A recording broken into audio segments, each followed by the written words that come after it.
So I thank God for this opportunity over here to preach today.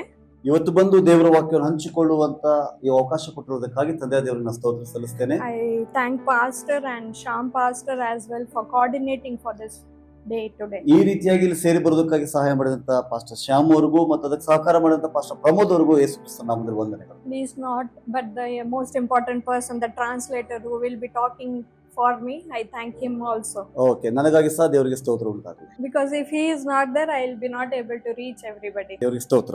So today I am going to speak about a parable from chapter 13 of Matthew and verses commencing from 3rd to ಮತ್ತಾಯ ಸುವಾರ್ತೆ 13ನೇ ಅಧ್ಯಾಯ 3ನೇ ವಚನದಿಂದ ಬರುವಂತ ಒಂದು ಸಾಮ್ಯದ ಕುರಿತು ನಿಮ್ಮೊಂದಿಗೆ ನಾನು ಮಾತಾಡಿಕೊಳ್ಳಲಿಕ್ಕಿದ್ದೇನೆ.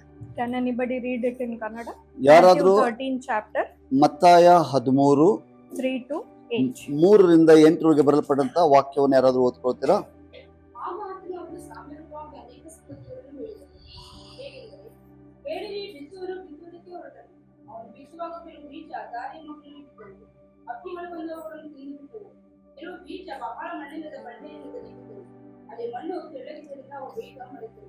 ಆದರೆ ಬಿಸಿ ನೀರಿದಾಗ ಬಾಡಿ ಬೇರ್ಪದ ಕಾರಣ ಹೊರಟು ಮತ್ತೆ ಕೆಲವು ಬೀಜ ಮುಳ್ಳುಗಳೊಳಗೆ ಬಿದ್ದವು. ಮುಳ್ಳುಗಿಡಗಳು ಬೆಳೆದು ಅವುಗಳನ್ನು ಅಳಿಸಿದವು. ಇನ್ನೂ ಕೆಲವು ಒಳ್ಳೆಗಳಲ್ಲಿ ಬಿದ್ದು ಒಂದು 100 ವರ್ಷಕ್ಕೂ ಒಂದು 60 ವರ್ಷಕ್ಕೂ ಒಂದು 30 ವರ್ಷಕ್ಕೂ ಫಲವನ್ನು ಕೊಟ್ಟವು. ಇವುಗಳನ್ನು ಕೇಳಲಿ ಅಂದರು. So before even I started thinking that I have to prepare for today's sermon, ಈ ದಿನದ ಒಂದು ವಾಕ್ಯ ಒಂದು ಸಂದೇಶ ಸಾರುವುದಕ್ಕಾಗಿ ನಾನು ಆಲೋಚನೆ ಮಾಡೋದಕ್ಕೆ ಮುಂಚಿತವಾಗಿ the moment when Pastor Sham told me that you have to go and preach over here, this is what the parable God reminded me of. ಈ ಒಂದು ಸ್ಥಳಕ್ಕೆ ಬಂದು ನೀವು ವಾಕ್ಯ ಸಾರಬೇಕೆಂಬುದಾಗಿ ಪಾಸ್ಟರ್ ಶ್ಯಾಮ್ ಅವರು ಹೇಳುವಾಗ ಈ ಒಂದು ಸಾಮ್ಯ ನನ್ನ ನೆನಪಿಗೆ ಬಂತು. The moment when I was able to recall the parable in my mind, I was like, this is about the faith that we carry. ನಾ ಈ ಒಂದು ಸಾಮ್ಯವನ್ನು ಆಲೋಚನೆ ಮಾಡುತ್ತಿರುವಾಗ ನನ್ನಲ್ಲಿ ಬಂದಂತ ಆಲೋಚನೆ ನಮ್ಮ ನಂಬಿಕೆಯನ್ನು ಹೊತ್ತುಕೊಂಡು ನಡೆದ ವಿಷಯದಲ್ಲಿ ಇದೆ ಎಂಬುದಾಗಿ ನನಗನ್ನಿಸ್ತು. This parable can be interpreted in many ways. ಈ ಒಂದು ಸಾಮ್ಯ ಅನೇಕ ವಿಧದಲ್ಲಿ ನಮಗೆ ವಿವರಿಸಲ್ಪಟ್ಟಿರಬಹುದು. Such as the sower being the Jesus and we being the people who receive the word of God in different ways. ಬಿತ್ತುವಂತವನು ಯೇಸು ಸ್ವಾಮಿ ಆಗಿದ್ದಾನೆ, ಆದ್ರೆ ತೆಗೆದುಕೊಳ್ಳುವಂತ ನಾವುಗಳು ಬೇರೆ ಬೇರೆ ವಿಧದಲ್ಲಿ ಈ ವಾಕ್ಯದ ಅರ್ಥವನ್ನ ಗ್ರಹಿಸಿಕೊಂಡಿರಬಹುದು. The way we lead our lives daily, such that how our life replicates God. ನಾವು ಹೇಗೆ ಜೀವಿಸ್ತೇವೆ ಅನ್ನೋದ್ರ ಮೇಲೆ ನಮ್ಮ ಜೀವನ ಕರ್ತನಿಗೆ ಅದು ಪ್ರತಿಬಿಂಬಿಸುವಂತದಾಗಿರ್ತದೆ. But when I think about talking about it today, I think of faith. ನಾನು ಇವತ್ತು ಈ ವಾಕ್ಯ ಭಾಗ ಆಲೋಚನೆ ಮಾಡುವಾಗ ನಂಬಿಕೆ ವಿಷಯದಲ್ಲಿ ಮಾತಾಡಬೇಕು ಅಥವಾ ನಂಬಿಕೆ ವಿಷಯದಲ್ಲಿ ಇದೆ ಎಂಬುದಾಗಿ ನನಗೆ ಅನಿಸ್ತಾ ಇದೆ. When you replace each and every word of the parable from the parable soil into faith, ನೀವು ಒಂದ್ವೇಳೆ ಇರುವಂತ ಒಂದೊಂದು ವಾಕ್ಯ ಭಾಗವನ್ನ ನಂಬಿಕೆಗೆ ನೀವು ಅನುಗುಣವಾಗಿ ಇದನ್ನ ನೀವು ಹೋಲಿಸಿ ನೋಡುವುದಾದ್ರೆ, where the soil describes the quality, how the plant will come up, our faith tells how we will come up in our ಇಲ್ಲಿ life. ಮಣ್ಣು ಅನ್ನುವಂಥದ್ದನ್ನ ನಂಬಿಕೆಗೆ ನಾವು ಹೋಲಿಸುವುದಾದ್ರೆ, ಒಂದು ಮಣ್ಣು ಹೇಗೆ ಒಂದು ಬೀಜದ ಒಂದು ಮರವಾಗಿ ಬೆಳಿಲಿಕ್ಕೆ ಸಹಾಯ ಮಾಡ್ತದೋ ಅದೇ ರೀತಿಯಾಗಿ ನಮ್ಮ ನಂಬಿಕೆಯು ಸಹ ನಾವು ಆತ್ಮಿಕವಾಗಿ ಬೆಳೆಯೋದಕ್ಕೆ ಸಹಾಯ ಮಾಡ್ತದೆ ಎಂಬುದನ್ನು ಹೋಲಿಸಬಹುದು.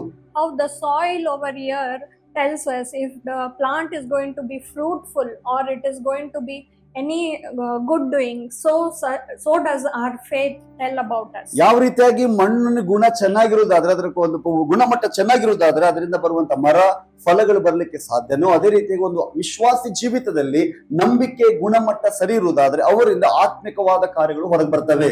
The faith we carry makes us lead our way. ನಾವು ನಂಬಿರುವಂತ ನಂಬಿಕೆ, ನಮ್ಮಲ್ಲಿರುವಂತ ನಂಬಿಕೆ ನಾವು ಮುಂದೆ ಹೋಗುವಂತ ನಮ್ಮ ಗುರಿಯನ್ನ ನಿರ್ಧರಿಸ್ತದೆ. What steps we take in our life, what decisions we make, what choices we are led by, it depends upon our faith. ನಮ್ಮ ಜೀವಿತದಲ್ಲಿ ತೆಗೆದುಕೊಳ್ಳುವಂತ ತೀರ್ಮಾನಗಳಾಗಿರ್ಬೋದು, ಮಾರ್ಗದರ್ಶನಗಳಾಗಿರ್ಬೋದು, ಆಲೋಚನೆಗಳಾಗಿರ್ಬೋದು, ಇವೆಲ್ಲವೂ ನಮ್ಮ ನಂಬಿಕೆಯ ಮೇಲೆ ಅವಲಂಬಿತವಾಗಿರ್ತದೆ. Can anybody of you tell me what is faith? ಯಾರಾದ್ರೂ ನಮ್ಗೆ ಕೂತವ್ರು ಹೇಳ್ಬೋದು ನಂಬಿಕೆ ಅಂದ್ರೆ ಏನು? So many times the pastor tells us what is faith, hold faith, keep praying, keep having faith. What is faith? ಯಾವಾಗಲೂ ಸಭಾಪಾಲಕರು ಹೇಳ್ತಾ ಇದ್ರೆ ನಂಬಿಕೆ ಹಿಡಿದುಕೊಳ್ಳ್ರಿ, ನಂಬಿಕೆಯನ್ನು ಗಟ್ಟಿಯಾಗಿ ಹಿಡಿದುಕೊಳ್ಳ್ರಿ, ನಂಬಿಕೆಯಲ್ಲಿ ಬಲಗೊಳ್ಳ್ರಿ, ನಂಬಿಕೆ ಬಲವಾಗಿದೆ ಎಂಬುದು ಹೇಳ್ತಾ ಇರ್ತಾರೆ. ಇವತ್ತು ಅದಕ್ಕೆ ನಾವು ಉತ್ತರ ಕಂಡುಕೊಳ್ಳೋಣ. ನಂಬಿಕೆ ಅಂದ್ರೆ ಏನಾಗಿದೆ ಹಾಗಾದ್ರೆ? So what is faith according to you? ನಿಮ್ಮ ಆಲೋಚನೆ, ನಿಮ್ಮ ವಿಚಾರದ ಮೇರೆಗೆ ನಂಬಿಕೆ ಅಂದ್ರೆ ಏನು? You can tell anything that you believe. What is faith? ನೀವೇನ್ ನಂಬಿದ್ದೀರಾ, ನೀವೇನ್ ಕಲ್ತಿದ್ದೀರಾ ಅದನ್ನ ಹೇಳ್ಬೋದ್ರಿ. ನಂಬಿಕೆ strong faith. Okay, strong belief. Hmm. Okay. Anything else? ಮತ್ತೆ So faith is our firm belief in God. ನಂಬಿಕೆ ಅಂದ್ರೆ ನಿರಂತರವಾಗಿ ದೇವರಲ್ಲಿ ನಂಬಿಕೆಯಿಂದ ಜೀವಿಸುವಂತದಾಗಿದೆ. We being completely assured in the God even when we don't see things. ನಂಬಿಕೆ ಅಂತಂದ್ರೆ ನಮ್ಮ ಸುತ್ತಲೂ ನಮಗೆ ಅನುಗುಣವಾಗಿ ಸಂಗತಿಗಳು ಇಲ್ಲದೆ ಇರುವಾಗಲೂ ದೇವರಲ್ಲಿ ನಿರ್ಭಯ ನಿಶ್ಚಿಂತೆಯಿಂದ ಇರುವಂತದಾಗಿದೆ. Hebrews 11:1 says, where you are not seeing but still you are assured that God is working for you. ಇಬ್ರಿಯ 11:1 ಹೇಳ್ತಾ ಇದ್ರಿ, ನಿಮ್ಮ ಕಣ್ಣಿಗೆ ಕಾಣದೇ ಇರುವುದು ಎಂಬುದಾಗಿ ನಂಬುವಂತದ್ದೇ ನಂಬಿಕೆ ಆಗಿದೆ. Having faith is also our loyalty towards God, that whatever is the situation, He is in control. ನಂಬಿಕೆ ಅಂತಂತಂದ್ರೆ ನಾವು ನಮ್ಮ ಜೀವಿತದ ಮೂಲಕವಾಗಿ ದೇವರಿಗೆ ಪ್ರಾಮಾಣಿಕರಾಗಿ ನಡೆದುಕೊಳ್ಳುವಂತದ್ದು ಏನಂದ್ರೆ ಎಂತದೇ ಪರಿಸ್ಥಿತಿ ಇದ್ರೂ ದೇವರು ಅದರ ಮೇಲೆ ಆಳ್ವಿಕೆ ಮಾಡುತ್ತಾನೆ. Do you agree? ಅದನ್ನ ಒಪ್ಪಿಕೊಳ್ಳುತ್ತೀರಾ? Hallelujah. Do you agree? ಒಪ್ಪಿಕೊಳ್ತೀರಿ? So the faith that we carry should be firm, should be assured, and should be a blind faith. ನಾವು ಹೊಂದಿಕೊಂಡು ಹೋಗುವಂತ ನಂಬಿಕೆ ಅದು ಖಚಿತವಾಗಿರ್ಬೇಕು, ಪ್ರಮಾಣವಾಗಿರ್ಬೇಕು, ಅಥವಾ ಕುರುಡು ನಂಬಿಕೆ ಆಗಿರ್ಬೇಕಾ?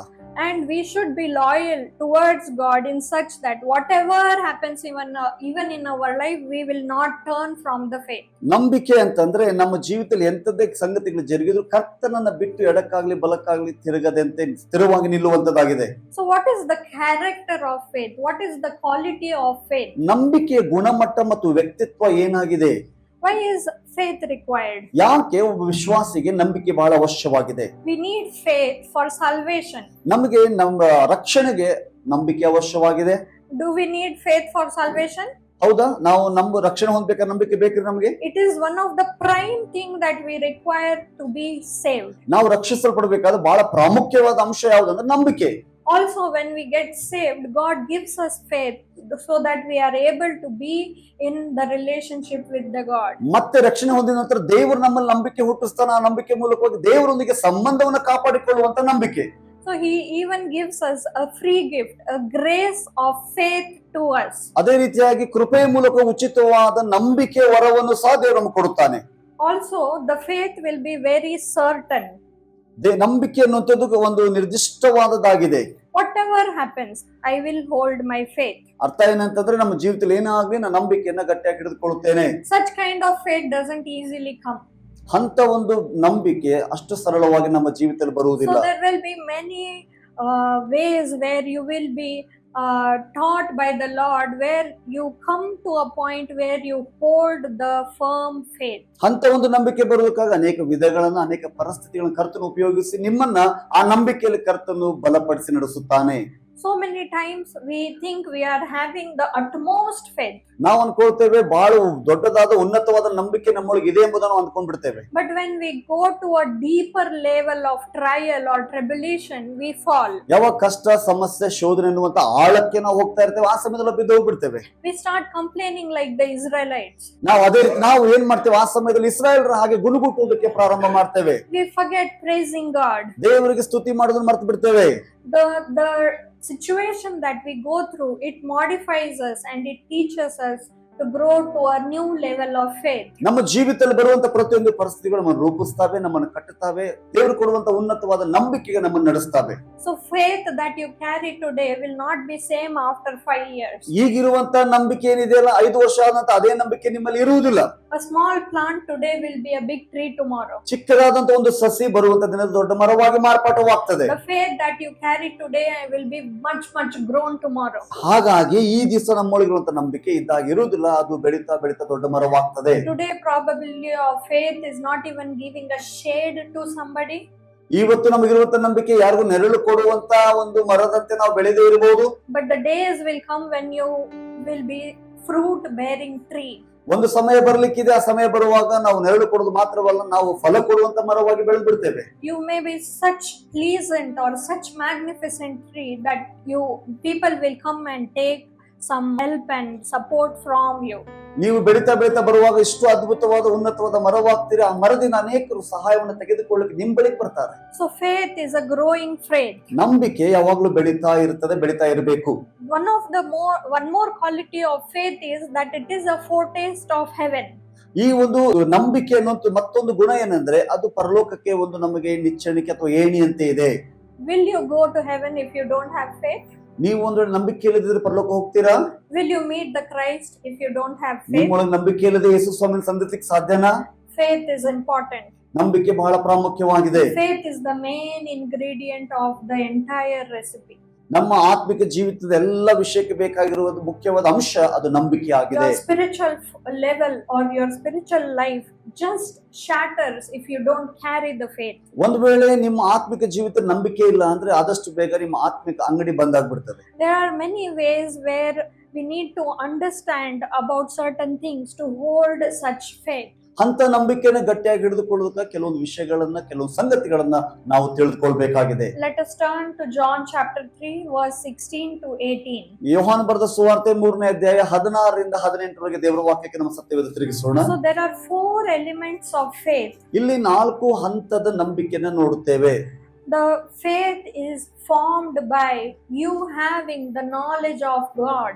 ನೀವು ದೇವರ ಒಂದು ಬಗ್ಗೆ ಇರುವಂತ ತಿಳುವಳಿಕೆ ನಿಮಗೆ ನಂಬಿಕೆಯನ್ನು ತೆಗೆದುಕೊಂಡು ಬರ್ತದೆ. Can anyone read John 3? ಯಾರಾದ್ರೂ ಯೋಹಾನ 3:16-18 ಗೊತ್ತಿರಾ? ಒಬ್ಬನೇ ಮಗನನ್ನು ಕೊಟ್ಟರು. ಆತನು ನಂಬುವ ಒಬ್ಬನಾದ ನಾಶವಾಗದೆ ಎಲ್ಲರೂ ನಿತ್ಯಜೀವವನ್ನು ಪಡೆಯಬೇಕೆಂದು ಆತನನ್ನು ಕೊಟ್ಟರು. ದೇವರು ತನ್ನ ಮಗನ ಮುಖಾಂತರ ಲೋಕಕ್ಕೆ ರಕ್ಷಣೆ ಆಗಬೇಕೆಂದು ಆತನನ್ನು ಕಳುಹಿಸಿಕೊಟ್ಟನೇ ಹೊರತು ತೀರ್ಪು ಮಾಡುವುದಕ್ಕಾಗಿ ಕಳಿಸಲಿಲ್ಲ. ಆತನು ನಂಬುವವನಿಗೆ ತೀರ್ಪು ಆಗುವುದಿಲ್ಲ, ಆದರೆ ನಂಬದವನಿಗೆ ದೇವರ ಒಬ್ಬನೇ ಮಗನ ಹೆಸರನ್ನು ನಂಬದೇ ಹೋಗುವುದರಿಂದ ಅವನಿಗೆ ತೀರ್ಪು ಆಗಿರುವುದು. So here when we read that God gave his only begotten son for us. ಇಲ್ಲಿ ನೋಡಿಕೊಳ್ತೀವಿ ಯೇಸು ಸ್ವಾಮಿಯನ್ನೇ ತನ್ನ ಒಬ್ಬನೇ ಮಗನಾದ ಯೇಸುವನ್ನೇ ತಂದೆ ದೇವರು ನಮಗೋಸ್ಕರ ಕೊಟ್ಟರು ಅಂತ ಬರೆಯಲ್ಪಟ್ಟಿದೆ. Why did he give his only begotten son to us? ಯಾಕೆ ತನ್ನ ಒಬ್ಬನೇ ಮಗನ ನಮಗೋಸ್ಕರ ಆತನ ಕೊಟ್ಟನು? He made an ultimate sacrifice for all of us. ನಮ್ಮೆಲ್ಲರಿಗೋಸ್ಕರ ಒಂದು ಉನ್ನತವಾದಂತ ಒಂದು ಬಲಿದಾನ ಮಾಡುವುದಕ್ಕಾಗಿ ಅದನ್ನು ಮಾಡಿದ್ದಾರೆ. He made him the representative for us. ನಮ್ಮ ಪ್ರತಿನಿಧಿಯಾಗಿ ಯೇಸುವನ್ನ ತಂದೆಯಾದ ದೇವರು ಮಾಡಿದ್ದಾರೆ. So that you and I and everybody around us have not to go through the same procedure again and again. ಮತ್ತೆ ಯಾವ ರೀತಿ ಯೇಸು ಸ್ವಾಮಿ ಒಂದು ಪ್ರಕ್ರಿಯೆಯಲ್ಲಿ ಹೋದ್ರಲ್ಲ ಅದೇ ರೀತಿಯಾಗಿ ನಾವು ಹೋಗ್ಬೇಕಾದ ಅವಶ್ಯಕತೆ ಇಲ್ವೇ ಇಲ್ಲ. As I will do certain things for my son to make so easy or so convenient for him. ನನ್ನ ಮಗನಿಗೋಸ್ಕರ ಕೆಲವೊಂದು ಸಂಗತಿಗಳನ್ನ ನಾನು ಆತನಿಗೆ ಅನುಕೂಲವಾಗುವಂತೆ ಸರಳವಾಗುವಂತೆ ಕಾರ್ಯಗಳನ್ನ ಮಾಡಿಕೊಡ್ತೇನೆ. I will do it out of love, out of responsibility. ಅದು ನನ್ನ ಜವಾಬ್ದಾರಿಕೆ ಮತ್ತು ನನ್ನ ಮಗನ ಮೇಲೆ ಇರುವಂತಹ ಪ್ರೀತಿ ಆ ಕಾರ್ಯಗಳನ್ನ ಮಾಡೋದಕ್ಕೆ ನನಗೆ ಸಹಾಯ ಮಾಡ್ತದೆ. Same so did our father did for us and made it very convenient for us. ಅದೇ ರೀತಿಯಾಗಿ ತಂದೆಯ ದೇವರು ನಾವು ಪರಲೋಕಕ್ಕೆ ಬರಲಿಕ್ಕೆ ನಿತ್ಯ ಜೀವ ಹೊಂದಿಕೊಳ್ಳೋದಕ್ಕೆ ನಮಗೋಸ್ಕರ ಸರಳವಾದ ದಾರಿ ಮಾಡಿದ್ದಾರೆ. So what is the convenience that he created? ನಮಗೋಸ್ಕರ ಒಂದು ಸರಳ ಅನುಕೂಲ ಮಾಡಿರುವಂತಹ ಅನುಕೂಲತೆ ಏನಾಗಿದೆ? He is asking you to have faith in him. ಆತನ ಕೇಳ್ತಾ ಇರೋದು ಏನು ಗೊತ್ತಾ? ನೀವು ಆತನ ನಂಬ್ರಿ and hold that faith in such a way that the faith will carry you to heaven. ಆ ನಂಬಿಕೆನ ಎಷ್ಟು ಗಟ್ಟಿಯಾಗಿ ನೀವು ಹಿಡಿದುಕೊಳ್ಬೇಕಂದ್ರೆ ಆ ನಂಬಿಕೆ ನಿಮ್ಮನ್ನ ಪರಲೋಕ ಕರ್ಕೊಂಡು ಹೋಗುವಷ್ಟರ ಮಟ್ಟಿಗೆ ನೀವು ಗಟ್ಟಿಯಾಗಿ ಹಿಡಿದುಕೊಳ್ಳ್ರಿ. Does he tell you hold only faith on the day of salvation? ಆ ರಕ್ಷಣೆ ದಿನ ಮಾತ್ರ ನಂಬಿಕೆಯಲ್ಲಿ ಇರಬೇಕೆಂಬುದಾಗಿ ಮಾತ್ರ ಹೇಳಿದ್ರಾ? He tells you to carry such a faith that it will carry you to heaven. ಆ ನಂಬಿಕೆನ ಎಷ್ಟು ನೀವು ಗಟ್ಟಿಯಾಗಿ ಹಿಡಿದುಕೊಳ್ಬೇಕಂದ್ರೆ ಆ ನಂಬಿಕೆ ನಿಮ್ಮನ್ನ ಹಿಡಿದುಕೊಂಡು ಪರಲೋಕ ಕರ್ಕೊಂಡು ಹೋಗ್ಬೇಕು, ಅಷ್ಟು ಗಟ್ಟಿಯಾಗಿ ಹಿಡಿದುಕೊಳ್ಬೇಕು. Each and every day when you wake up, when you are in your issues or troubles or problems, ಪ್ರತಿದಿನ ಬೆಳಿಗ್ಗೆ ಏಳುವಾಗ ನಿಮಗೆ ಸಮಸ್ಯೆ, ಕಷ್ಟ, ಚಿಂತೆ, ದುಃಖದಲ್ಲಿ ನೀವಿರಬಹುದು.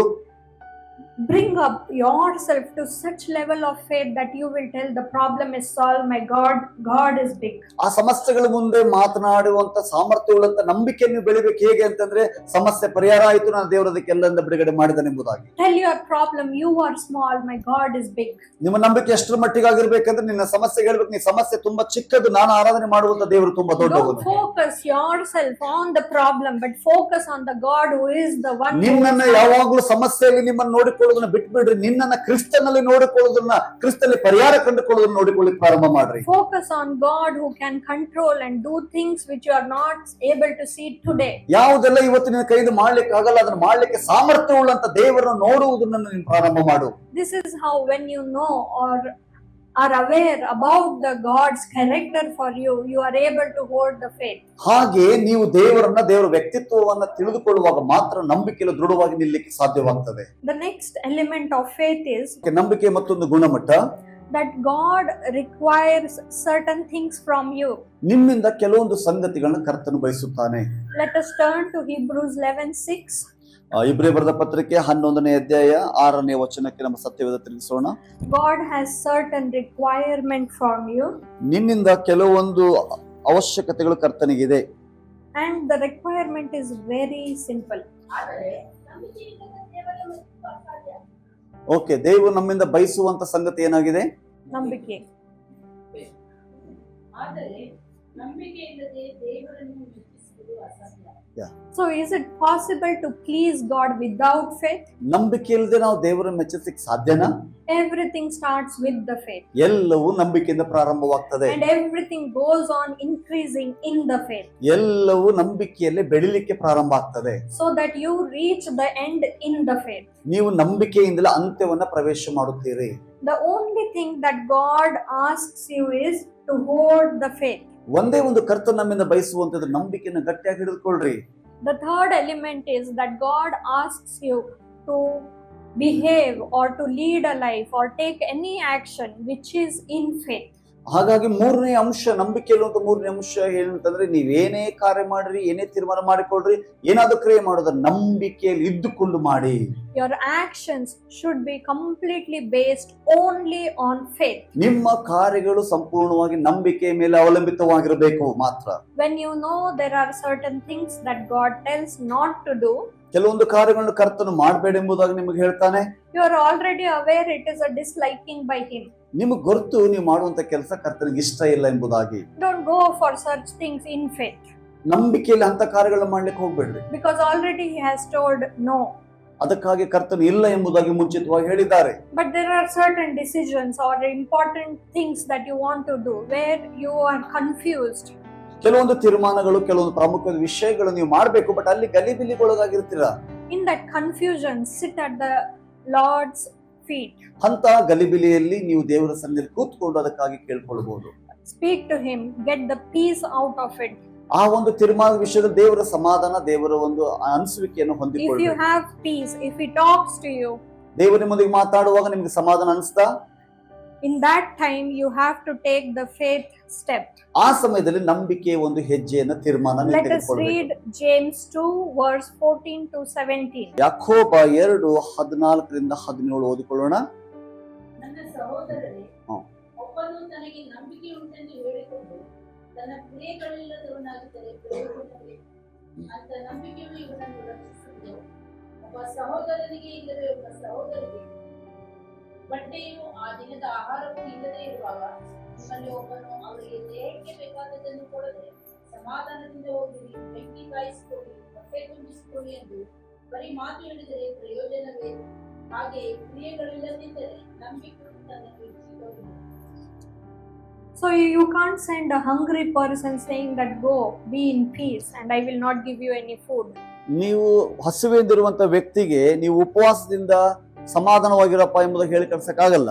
Even if you have a lot of food available at your house ನಿಮ್ಮ ಮನೆಯಲ್ಲಿ ಬೇಕಾದಷ್ಟು ಆಹಾರ ನಿಮಗಿದೆ, and you are not giving it to him, ಆದ್ರೆ ನೀವು ಆ ಆಹಾರವನ್ನು ಆತನಿಗೆ ಕೊಡ್ತಾ ಇಲ್ಲ, then what is your faith? ನಿಮ್ಮ ನಂಬಿಕೆಗೆ ಏನ್ ಅರ್ಥ ಇದ್ರೆ? ಹಾಗಾದ್ರೆ What are you asking him to be in faith and peace if you are not able to do what is required for him?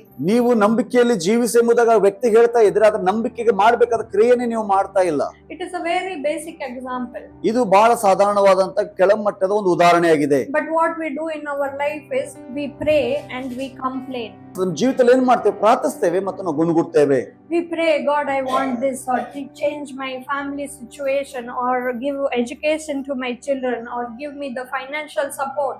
ದೇವರು ನಾವು ಕೇಳ್ತೇವೆ, ದೇವರು ನಮಗೆ ನನ್ನ ಬದಲಾಯಿಸು, ನನ್ನ ಕುಟುಂಬನ ಆಶೀರ್ವಾದ ಮಾಡು, ನಮ್ಮ ಹಣಕಾಸು, ಮಕ್ಕಳ ವಿದ್ಯಾಭ್ಯಾಸ, ಇವೆಲ್ಲವುಗಳಿಗೆ ನಾವು ಪ್ರಾರ್ಥಿಸ್ತೇವೆ. But then the moment after you finish your prayer, somebody meets you and they ask you, how are you? ನಾವು ಯಾರು ಪ್ರಾರ್ಥನೆ ಮುಗಿಸಿದ ನಂತರ ಆ ಕ್ಷಣವೇ ಯಾರಾದ್ರೂ ಬಂದು ಕೇಳ್ತಾರೆ, ಹೇಗಿದ್ರ ನೀವು ಅಂತ ಕೇಳುವಾಗ You start cribbing, ayyo. ಆಗ ಮತ್ತೆ ನಾವು ಅದೇ ರಾಗ ತಾಳ ಸ್ಟಾರ್ಟ್ ಮಾಡ್ತೀವಿ. You start crying, yen helli. You never hold your faith after you leave your place of prayer. ಪ್ರಾರ್ಥನೆ ಮಾಡುವಾಗಿರುವಂತ ನಂಬಿಕೆ, ಆ ಸ್ಥಳದಿಂದ ಅದೇ ನಂಬಿಕೆಯನ್ನು ತೆಗೆದುಕೊಂಡು ನೀವು ಹೊರಗೆ ಬರುವುದಿಲ್ಲ. If you went to the place of prayer in faith, ನೀವು ನಂಬಿಕೆಯೊಂದಿಗೆ ಪ್ರಾರ್ಥನೆ ಸ್ಥಳದಿಂದ ಹೊರಗೆ ಬರುವುದಾದ್ರೆ, If you went to the place of prayer ನೀವು in faith, ನಂಬಿಕೆಯೊಂದಿಗೆ ನೀವು ಪ್ರಾರ್ಥನಾ ಸ್ಥಳಕ್ಕೆ ಒಳಗೆ ಬರುವುದಾದ್ರೆ, why is it so difficult to come out of that place in faith? ಯಾಕೆ ಪ್ರಾರ್ಥನೆ ಮುಗಿದ ನಂತರ ಅದೇ ನಂಬಿಕೆಯಿಂದ ಪ್ರಾರ್ಥನಾ ಸ್ಥಳದ ಹೊರಗೆ ಬರೋದು ನಮ್ಗೆ ಕಷ್ಟ? Why can't you remind yourself that I have to hold on the faith? ಯಾಕೆ ಆ ಸಮಯದಲ್ಲಿ ನಿಮ್ಮ ಮನಸ್ಸಿಗೆ ನೀವು ನೆನಪು ಮಾಡಿಕೊಳ್ಳಬಾರದು, ನಾನು ಮಾಡಿದ ಪ್ರಾರ್ಥನೆಗಾಗಿ ನಂಬಿಕೆಯನ್ನು ಗಟ್ಟಿಯಾಗಿ ಹಿಡಿದುಕೊಳ್ಬೇಕೆಂಬುದಾಗಿ? The faith which you hold is not supported sometimes. ಕೆಲವೊಂದು ಸರಿ ನೀವು ಹಿಡಿದುಕೊಂಡಂತ ನಂಬಿಕೆ ಎಷ್ಟೋ ಸರಿ ನಿಮಗೆ ಸಹಾಯ ಮಾಡುವುದಿಲ್ಲ. Many times our faith comes by hearing. ಕೆಲವೊಂದು ಸರಿ ನಮ್ಮ ನಂಬಿಕೆ ಕೇಳುವುದರಿಂದ ಬರ್ತದೆ. Do you listen to some testimonies? ಕೆಲವೊಂದು ಸಾಕ್ಷಿ ನಾವು ಕೇಳಿಸ್ಕೊಳ್ತೇವೆ. Does your faith increase when you listen to the testimonies? ನೀವು ಸಾಕ್ಷಿ ಕೇಳಿಸ್ಕೊಳ್ಳುವಾಗ ನಿಮ್ಮ ನಂಬಿಕೆ ಹೆಚ್ಚಾಗ್ತದಲ್ಲ? Do you read things in the Bible where God showed that He is the God? ದೇವರು ನಾನೇ ದೇವರಾಗಿದ್ದೇನೆ ಎಂಬುದಾಗಿ ದೇವರ ವಾಕ್ಯದಲ್ಲಿ ಬರೆಯಲ್ಪಟ್ಟಿದೆ, ಅದನ್ನು ಓದುವಾಗ Don't forget the testimony and that the description or the event from the Bible after just reading it. ಕೇಳಿದಂತ ಸಾಕ್ಷಿಯಾಗ್ಲಿ, ನಂಬಿಕೆ ಹುಟ್ಟಿಸುವಂತ ವಾಕ್ಯವಾಗ್ಲಿ ಮರಿಬೇಡ್ರಿ. Meditate on those things throughout the day. It will increase and boost your faith. ಹಾಗಾಗಿ ಅದೇ ಒಂದು ವಾಕ್ಯವನ್ನ ಸಾಕ್ಷಿಯನ್ನ ಇಡೀ ದಿನ ಧ್ಯಾನ ಮಾಡ್ತಾ ಇದ್ರೆ ಆ ಧ್ಯಾನ ನಿಮ್ಮ ನಂಬಿಕೆಯನ್ನ ಅಭಿವೃದ್ಧಿಪಡಿಸ್ತದೆ. When Abraham went to the altar to sacrifice his son, ಅಬ್ರಹಾಮನು ಇಸಾಕನನ್ನ ಯಜ್ಞಕ್ಕೆ ಕೊಡಲಿಕ್ಕೆ ಹೋಗಿ ಯಜ್ಞವೇದಿ ಬಳಿಗೆ ಹೋಗುವಾಗ did he criticize God? ದೇವರನ್ನ ದೂಷಿಸಿದ್ನ ಅವನು? Did he? ಮಾಡಿದ್ನ? No. ಇಲ್ರಿ. Why? ಯಾಕೆ ದೂಷಿಸ್ಲಿಲ್ಲ? ಏನಂತ ನಂಬಿಕೆ ಇತ್ತು ದೇವ್ರ ಮೇಲೆ? What faith was he carrying? ಎಂತ ಒಂದು ನಂಬಿಕೆಯನ್ನ ದೇವರ ವಿಷಯದಲ್ಲಿ Abraham ಹೊಂದಿಕೊಂಡಿದ್ದ? God asked him to sacrifice the only son that he gave him after such long period. ದೊಡ್ಡದಾದ ಸಮಯದ ನಂತರ ಒಂದು ಮಗನನ್ನು ಕೊಟ್ಟರು, ಅದೇ ಒಂದು ಮಗನನ್ನು ಯಜ್ಞವಾಗಿ ಕೊಡಬೇಕೆಂಬುದಾಗಿ ತಂದೆ ದೇವರು ಅಬ್ರಹಾಮ ಕೇಳ್ತಾರೆ. What faith do you think that he had at that particular moment? ಆ ಒಂದು ಸಮಯದಲ್ಲಿ ಎಂತ ಒಂದು ನಂಬಿಕೆ ಅಬ್ರಹಾಮನಿರಬಹುದು ಎಂಬುದಾಗಂತೀರಿ? Was it a strong faith, big faith? ಗಟ್ಟಿಯಾದ ನಂಬಿಕೆ, ದೊಡ್ಡದಾದ ನಂಬಿಕೆ? But what was he trusting? What will God do to him? That ಆ ಸಮಯದಲ್ಲಿ ದೇವರು ನನಗೆ ಏನ್ ಮಾಡ್ತಾನೆ ಎಂಬುದಾಗಿ ಆತ ನಂಬ್ತಾ ಇದ್ದ. his faith was that even if I sacrifice the son on the altar, my God is capable of giving me the same son back. ಆತನ ನಂಬಿಕೆ ಎಂತದಾಗಿತ್ತಂದ್ರೆ, ಒಂದ್ ವೇಳೆ ಯಜ್ಞ ಮಾಡುವಾಗ ನನ್ನ ಮಗನ ಬಲಿ ಕೊಟ್ಟರು ಸಹ ಅದೇ ಮಗನ ಹಿಂತಿರುಗಿ ಕೊಡುವಂತ ಸಾಮರ್ಥ್ಯ ನನ್ನ ದೇವರಿಗಿದೆ ಅನ್ನುವುದೇ ಅಬ್ರಹಾಮನ ನಂಬಿಕೆ ಆಗಿದೆ. Hallelujah. Hallelujah. The same God who gave me a son in the age where nobody could bear a son, He will give me the same son back, was his faith. ಮಕ್ಕಳನ್ನು ಹೊಂದಿಕೊಳ್ಳುವಂತ ವಯಸ್ಸು ಮೀರಿ ಹೋದ ಸಮಯದಲ್ಲಿ ಮಗನನ್ನ ಕೊಟ್ಟಂತ ದೇವರು ಅದೇ ಮಗನನ್ನು ಹಿಂತಿರುಗಿ ನನಗೆ ಕೊಡುವುದಿಲ್ವಾ ಅನ್ನುವಂತ ನಂಬಿಕೆ. God's plan was one thing for Abraham. ದೇವರ ಯೋಜನೆ ಒಂದು ಉದ್ದೇಶಕ್ಕಾಗಿ ಅಬ್ರಹಾಮನ ಮೇಲೆ ಇತ್ತು. Sarah had a different plan. ಆದ್ರೆ ಸಾರಳಿಗೆ ಮತ್ತೊಂದು ಯೋಜನೆ ಇತ್ತು. There was a deviation in the path. ಅವರಿಬ್ಬರ ಮಧ್ಯದಲ್ಲಿ ಒಂದು ವಿಭಾಗವಿರುವುದನ್ನು ನಾವು ನೋಡ್ತೇವೆ. There was a deviation in Abraham's life because ಅಬ್ರಹಾಮನ ಒಂದು ಜೀವಿತದಲ್ಲಿ ಇದರ ನಿಮಿತ್ತವಾಗಿ ಒಂದು ತಪ್ಪಾದ ಬೇರೆ ದಾರಿ ಉಂಟಾಗ್ತದೆ. But God again brought him to the right place. ಆದ್ರೆ ದೇವರು ಮತ್ತೆ ಸರಿಯಾದ ಸ್ಥಳಕ್ಕೆ ಅಬ್ರಹಾಮನ ತೆಗೆದುಕೊಂಡು ಬರ್ತಾರೆ. Our God is a God of second chances. ನಮ್ಮ ದೇವರು ಮತ್ತೊಂದು ಅವಕಾಶ ಕೊಡುವಂತ ದೇವರಾಗಿದ್ದಾರೆ. Our faith should be such display of action that it is active obedience given by us. ನಮಗಿರುವಂತ ನಂಬಿಕೆ ಯಾವಾಗಲೂ ದೇವರಿಗೆ ಪ್ರಕಟಪಡಿಸುವಂತ ನಂಬಿಕೆ ಆಗಿರಬೇಕು ಮತ್ತು ವಿಧೇಯತೆಯಲ್ಲಿ ನಡೆಯುವಂತದ್ದಾಗಿರಬೇಕು. If you are showing obedience, means you are showing that I trust you. Whatever you have told, I trust you. ನಿಮ್ಮ ಜೀವಿತದಲ್ಲಿ ಎಲ್ಲಾ ಸಮಯದಲ್ಲಿ ದೇವರಿಗೆ ವಿಧೇಯರಾಗ್ತಾ ಇದ್ದೀರಿ ಅಂದ್ರೆ ನಾನು ದೇವರು ನಂಬುತ್ತಾ ಇದ್ದೇನೆ ಅನ್ನೋದಕ್ಕೆ ಸಂಕೇತ. The fourth element of the faith is that knowing that whatever God has told is a assured thing. ನಾಲ್ಕನೇ ಹಂತದ ನಂಬಿಕೆ ಅಂದ್ರೆ ದೇವರು ನನಗಾಗಿ ಏನೆಲ್ಲ ಇಟ್ಟಿದ್ದಾನೆ, ದೇವರು ಏನೆಲ್ಲ ಮಾಡ್ಲಿಕ್ಕೆ ಅದರ ಮೇಲೆ ಖಚಿತತೆಯಿಂದ ನಿರೀಕ್ಷೆಯಿಂದ ಇರುವಂತದ್ದಾಗಿದೆ. Let us turn to Isaiah 55:11. ಯೆಶಾಯನ ಪ್ರವಾದನ ಪುಸ್ತಕ 55ನೇ ಅಧ್ಯಾಯ 11ನೇ ವಚನ. ಮುಳ್ಳಿಗೆ ಬದಲಾಗಿ ತುರಾಯಿಗೆ ದತ್ತೂರಿಗೆ ಪ್ರತಿಯಾಗಿ ಸುಗಂಧವು ಬೆಳೆಯುವು. ಆ ವನವು ಯೆಹೋವನ 55:11. ಭೂಮಿಯನ್ನು ತೋರಿಸಿ ಹಸಿರುಗೊಳಿಸಿ ಫಲಿಸುವಂತೆ ಮಾಡಿ ಬಿತ್ತುವನಿಗೆ ಬೀಜವನ್ನು 55:11. ಹೇಗೆ ಆಕಾಶಕ್ಕೆ ಸುಮ್ಮನೆ ಎಂದಿರುವುದಿಲ್ಲವೋ ಹಾಗೆ ನನ್ನ ಬಾಯಿಂದ ಹೊರಟ ಮಾತು ನನ್ನ ಇಷ್ಟಾರ್ಥವನ್ನು ನೆರವೇರಿಸಿ ನಾನು ಉದ್ದೇಶಿಸಿದ್ದನ್ನು ಕೈಗೂಡಿಸಿದ ಹೊರತು ನನ್ನ ಕಡೆಗೆ ವ್ಯರ್ಥವಾಗಿ ಎಂದಿರುವುದಿಲ್ಲ. So Lord over here tells that whatever word has out of my mouth, it will never return empty to me. ಈ ದೇವರು ಇಲ್ಲಿ ಹೇಳುವಂತಹ ಉದ್ದೇಶ ಏನಂದ್ರೆ ನನ್ನ ಬಾಯಿಂದ ಬರುವಂತ ಯಾವುದೇ ಮಾತಾದ್ರೂ ಅದು ಬರಿದಾಗಿ ಕೆಲಸ ಮಾಡದೆ ಹಿಂತಿರುಗಿ ಬರುವುದಿಲ್ಲ. So basically what he is saying is, ನಾನೇನ್ ಸುಮ್ನೆ ಏನು ಮಾತಾಡಲ್ಲ, ಏನ್ ಮಾತಾಡ್ತೇನೆ ಅದಕ್ಕ ತುಂಬಾ ವೇಟೇಜ್ ಇರುತ್ತೆ. So any word that God gives through his mouth, it will be never turning back empty. ಕರ್ತನ ಬಾಯಿಂದ ಬರುವಂತ ಮಾತು ಅದು ಎಂದಿಗೂ ಬರಿದಾಗಿ ಹಿಂತಿರುಗಿ ಹೋಗುವುದಿಲ್ಲ. Our God gives so many promises in this Bible. ಸತ್ಯವೇದದಲ್ಲಿ ಅನೇಕ ವಾಗ್ದಾನಗಳನ್ನ ಕರ್ತ ನಮಗೆ ಮಾಡಿದ್ದಾನೆ. The entire Bible carries more than 30,000 of promises. ಇಡೀ ಸತ್ಯವೇದದಲ್ಲಿ 30,000ಗಿಂತಲೂ ಹೆಚ್ಚಾದ ವಾಗ್ದಾನಗಳು ನಮಗೆ ಕೊಡಲ್ಪಟ್ಟಿದೆ. If you concise it, it comes down to 8,000 plus promises. ನೀವು ಒಂದ್ ವೇಳೆ ಇನ್ನೂ ಆಳವಾಗಿ ನೋಡೋದಾದ್ರೆ 8,000 ವಾಗ್ದಾನಗಳು ಸಹ ನಮಗೆ ಸಿಗ್ತದೆ. There are so many promises that even if you have 5 promises each day, you still have extra promises. ನೀವು ಒಂದು ದಿನಕ್ಕೆ 5 ವಾಗ್ದಾನಗಳನ್ನ ನೀವು ಒಂದ್ ವೇಳೆ ನಿಮ್ಮ ಜೀವಿತದಲ್ಲಿ ನಾವು ಸ್ವೀಕಾರ ಮಾಡೋದಾದ್ರೆ ಇನ್ನೂ ಅದಕ್ಕಿಂತ ಹೆಚ್ಚಾದ ವಾಗ್ದಾನ ನಿಮಗೋಸ್ಕರ ಕಾಯ್ತಾ ಇದ್ದಾರೆ. The never ending God that we have, ನಮಗಿರುವಂತ ದೇವರು ಎಂದಿಗೂ ಆತನ ಅಂತ್ಯವೇ ಇಲ್ಲ. the mighty protector we have, ಆತನು ನಮಗೆ ಬಲಿಷ್ಠನಾದ ಸಂರಕ್ಷಕನಾಗಿದ್ದಾನೆ. the Jehovah Jireh we have. ಯೆಹೋವ ಈರೆ ನಮಗಿದ್ದಾನೆ. Whatever you name, and it shall be done to you in the name of Jesus. ಏನೆಲ್ಲ ನೀವು ಮಾತನಾಡ್ತೀರಿ, ಏನೆಲ್ಲ ಆತನ ಹೆಸರು ಕೂಗ್ತೀರಾ, ನಿಮ್ಮ ಯೇಸು ನಾಮದಲ್ಲಿ ನಿಮ್ಮ ಜೀವಿತದಲ್ಲಿ ಆಗ್ತದೆ. But what happens is, when we are carrying our faith, some situations come. ಕೆಲವೊಂದು ಸಾರಿ ಏನಾಗ್ತದೆ ಅಂದ್ರೆ ನಾವು ನಂಬಿಕೆಯನ್ನು ತೆಗೆದುಕೊಂಡು ಹೋಗುವಾಗ ಕೆಲವೊಂದು ಪರಿಸ್ಥಿತಿಗಳು ಬರ್ತವೆ, Some trials come. ಕೆಲವೊಂದು ಶೋಧನೆಗಳು ಬರ್ತದೆ, Some circumstances make us come out of our faith completely. ಕೆಲವೊಂದು ಸಂದರ್ಭಗಳು ನಾವು ಹೇಗ್ ಬರ್ತವೆ ಅಂದ್ರೆ ನಾವು ನಂಬಿಕೆಯಿಂದ ಹೊರಗೆ ಬರುವಷ್ಟರ ಮಟ್ಟಿಗೆ ನಮಗೆ ಒತ್ತಡ ಆಗ್ತದೆ. And the impact of what faith you are carrying gives such a different result in your life. ಹಾಗಾಗಿ ನಿಮ್ಮ ಜೀವಿತದಲ್ಲಿ ಎಂತ ನಂಬಿಕೆನ ನೀವು ಹೊತ್ತುಕೊಂಡು ಹೋಗ್ತಾ ಇದ್ರೆ ಅದರ ಒಂದು ಫಲಿತಾಂಶ ನಿಮ್ಮ ಜೀವಿತಕ್ಕೆ ಸಿಗ್ತದೆ. Imagine Abraham giving up on faith and saying, God, you are not giving me the son only. ಒಂದ್ ವೇಳೆ ಅಬ್ರಹಾಮ ಒಂದ್ ವೇಳೆ ಈಗ ಅನ್ಕೊಂಡ್ರಿ ದೇವ್ರೆ ನನ್ನ ಮಕ್ಕಳೇ ನೀನು ಕೊಡ್ತಾ ಇಲ್ಲ ಎಂಬುದಾಗಿ ಅಂದು ಬಿಟ್ಟಿದ್ರೆ ನಂಬಿಕೆಯನ್ನು ಬಿಟ್ಟು, Wouldn't he have lost his promises of being the nations?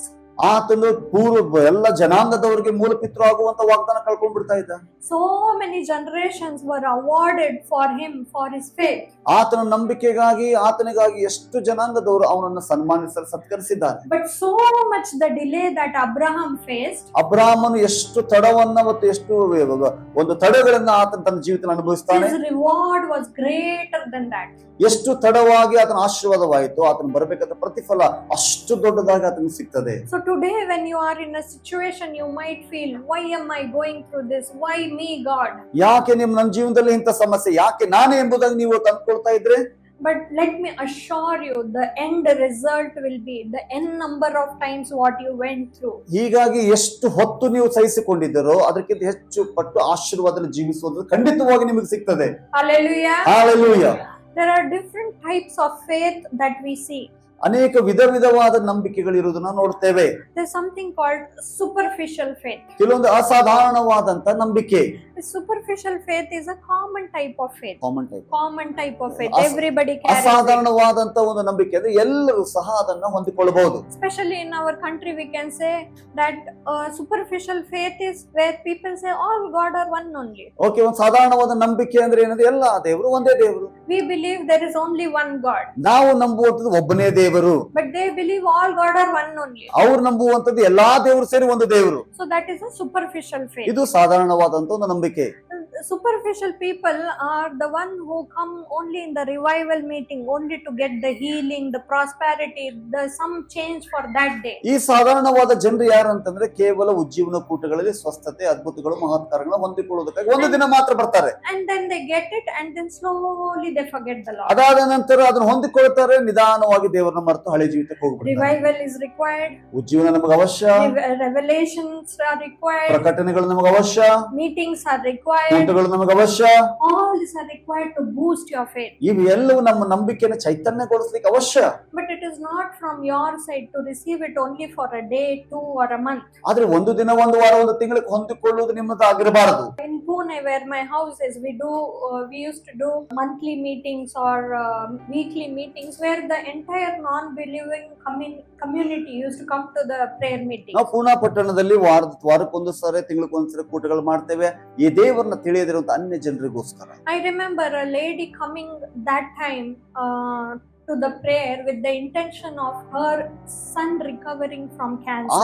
ಆ ದಿನಗಳಲ್ಲಿ ಒಂದು ಸ್ತ್ರೀ ಬರ್ತಾ ಇದ್ದು, ಅವಳು ಬರುವಂತ ಉದ್ದೇಶ ಏನಾಗಿತ್ತಂದ್ರೆ ಅವಳ ಮಗಳು ಗುಣವಾಗಬೇಕಾಗಿತ್ತು. They come with the intention only. ಅವು ಕೇವಲ ಕೆಲವೊಂದು ಉದ್ದೇಶಗಳಿಗಾಗಿ ಮಾತ್ರ ಬರ್ತಾರೆ. And not only they, even we sometimes come only with intention. ಹಾಗೆ ನಾವು ಸಹ ಇದ್ದೇವೆ, ಕೆಲವೊಂದು ಉದ್ದೇಶಗಳನ್ನು ಇಟ್ಕೊಂಡು ಬರ್ತೇವೆ ದೇವರ ಬಳಿಗೆ ನಾವು.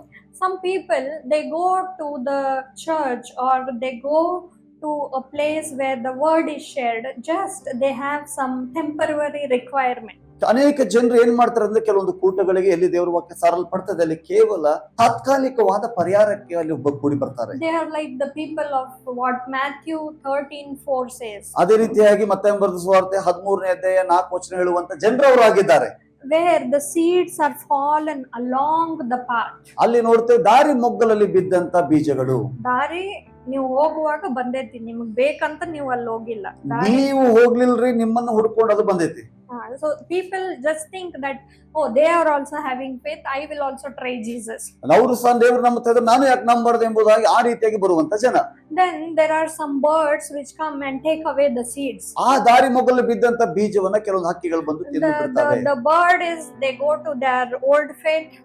ಆ ಒಂದು ಪಕ್ಷಿ ಅಂದ್ರೆ ಮತ್ತೆ ಅವರ ಹಳೆ ಜೀವನ, ಹಳೆ ನಂಬಿಕೆ, the distraction that they have from the worldly life, ಲೋಕದ ಜೀವಿತದಿಂದ ಮತ್ತೆ ಅವರಿಗೆ ಮೋಸಕರವಾದ ಸಂಗತಿಗಳು ಬರುವಂತದ್ದು, or they find some new faith, ಅಥವಾ ಬೇರೆ ಒಂದು ವಿಧಗಳನ್ನ, ಹೊಸ ವಿಧಗಳನ್ನ ಕಂಡುಕೊಳ್ಳುವಂತದ್ದು. So these are the superficial faith carrying people. ಇವರು ಸಾಧಾರಣವಾದ ನಂಬಿಕೆ ಹೊಂದಿಕೊಂಡಂತ ಜನರಿವರಾಗಿದ್ದಾರೆ. And the same people who attended the prayer meetings, I see their status today, which are completely in a different temple or something. ಈ ಸಾಧಾರಣವಾದ ಜನರು ಯಾರಪ್ಪ ಅಂತಂದ್ರೆ ಒಂದು ದಿನ ಕೂಟಕ್ಕೆ attend ಆಗಿರ್ತಾರೆ, ಅದೇ ಸಮಯದಲ್ಲಿ ಅವರ ಸ್ಟೇಟಸ್ ನೋಡುವಾಗ ಸೈತಾನಿಗೆ ಸಂಬಂಧಪಟ್ಟ ಕಾರ್ಯಗಳನ್ನ ಹಾಕಿಕೊಂಡು ಅದರಲ್ಲಿ ಅವರು ಜೀವಿಸ್ತಾ ಇರ್ತಾರೆ. I feel so sad for them. ಅವರ ವಿಷಯದಲ್ಲಿ ತುಂಬಾ ದುಃಖ ಆಗ್ತದೆ.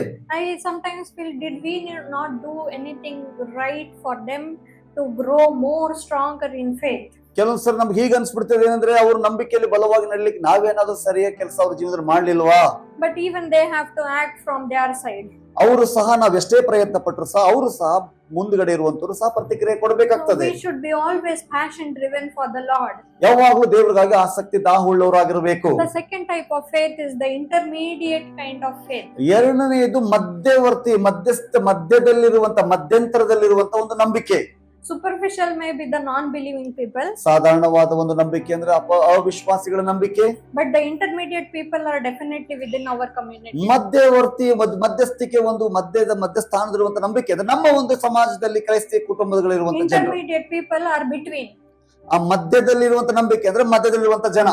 They are neither cold or neither they are warm in the Lord. ಬಾಳ ಬೆಚ್ಚಗೆ ಇರುದಿಲ್ರಿ, ಬಾಳ ತಣ್ಣಗೆ ಇರುದಿಲ್ಲ ಅವರು. They will be born in the Christian family, mother is worshipping, father is doing, so they will be also doing. ಕ್ರೈಸ್ತ ಕುಟುಂಬದಲ್ಲಿ ಹುಟ್ಟಿದ್ದಾರೆ, ತಂದೆ ತಾಯಿಗಳು ಆರಾಧನೆ ಮಾಡೋದನ್ನ ನೋಡಿ ಅವರು ಆರಾಧನೆ ಮಾಡ್ತಾ ಇರ್ತಾರೆ ಅಷ್ಟೇ. Their life, their conduct will be not exemplary by the Lord. ಅವರು ಜೀವನವಾಗ್ಲಿ, ಅವ್ರ ಜೀವನ ಶೈಲಿವಾಗ್ಲಿ ದೇವರ ವಾಕ್ಯಕ್ಕೆ ಅನುಗುಣವಾಗಿ ಕ್ರಮವಾಗಿರಲ್ಲ. Will be such as 13:5 of Matthew chapter, where the soil doesn't go and the root doesn't take deep in the soil.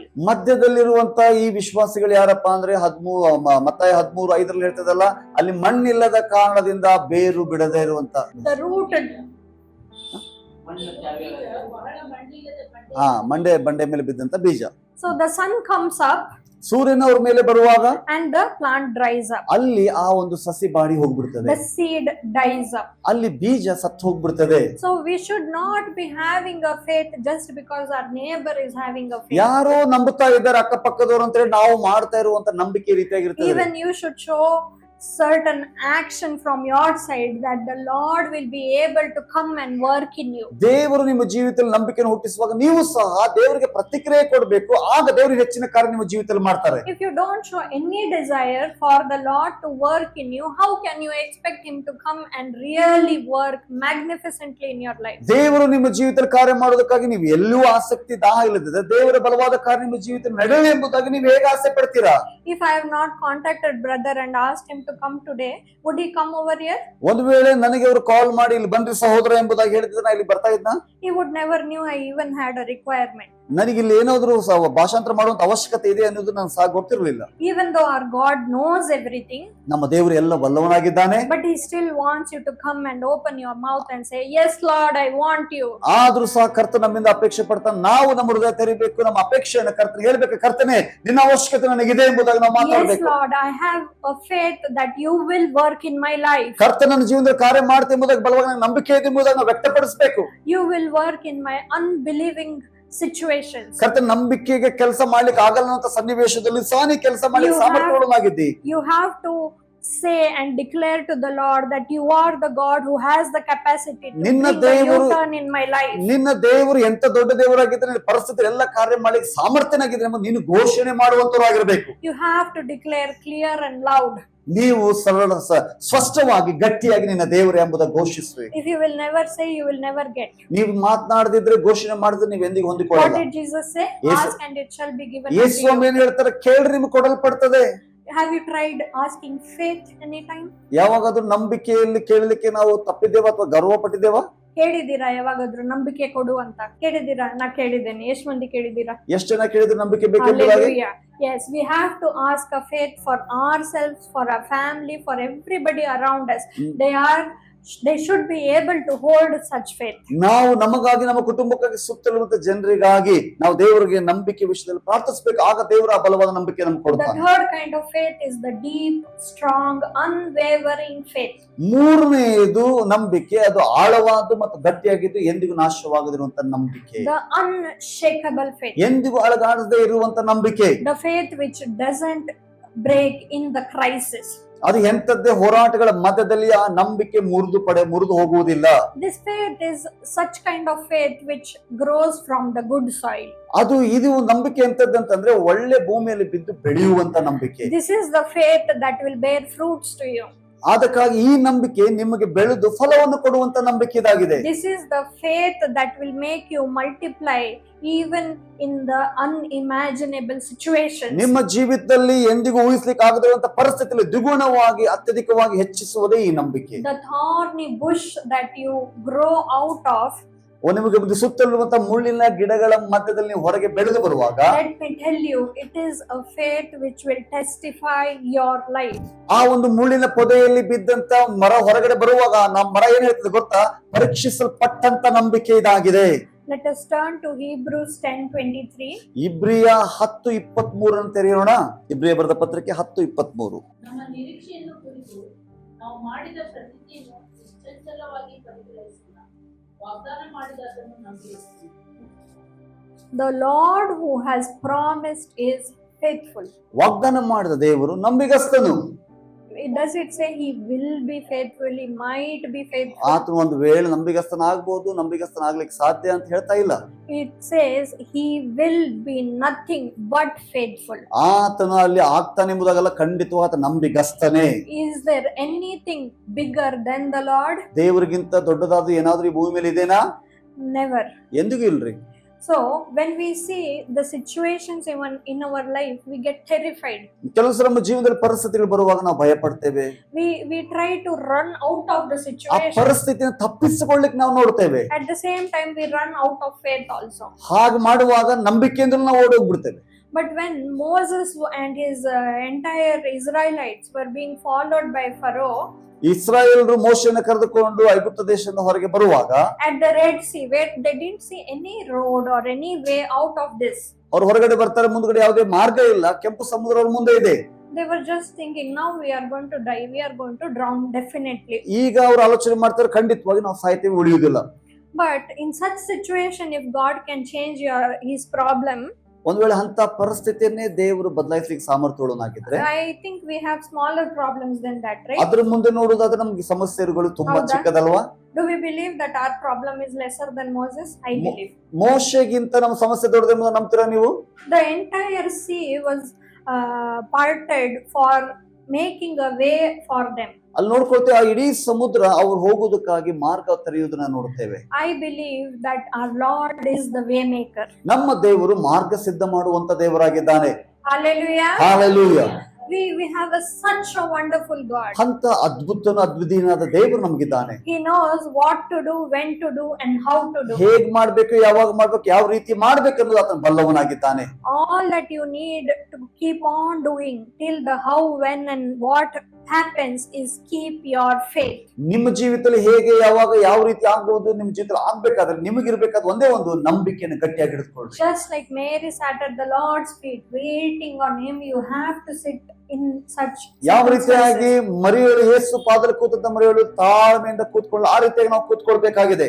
Let us turn to Romans 4:16 and 17th verse. ಆ ರೋಮಾಪುರ ಬರೆದ ಪತ್ರಿಕೆ 4ನೇ ಅಧ್ಯಾಯ 16, 17ನೇ ವಚನ ಓದಿಕೊಳ್ಳೋಣ. ಆದ ಕಾರಣ ಬಾಧ್ಯತೆಯು ಕೃಪೆಯಿಂದಲೇ ದೊರೆಯುವಂತಾಗಿರುವಂತೆ ಅದು ನಂಬಿಕೆ ಮೂಲಕ ಸಿಕ್ಕುತ್ತದೆ.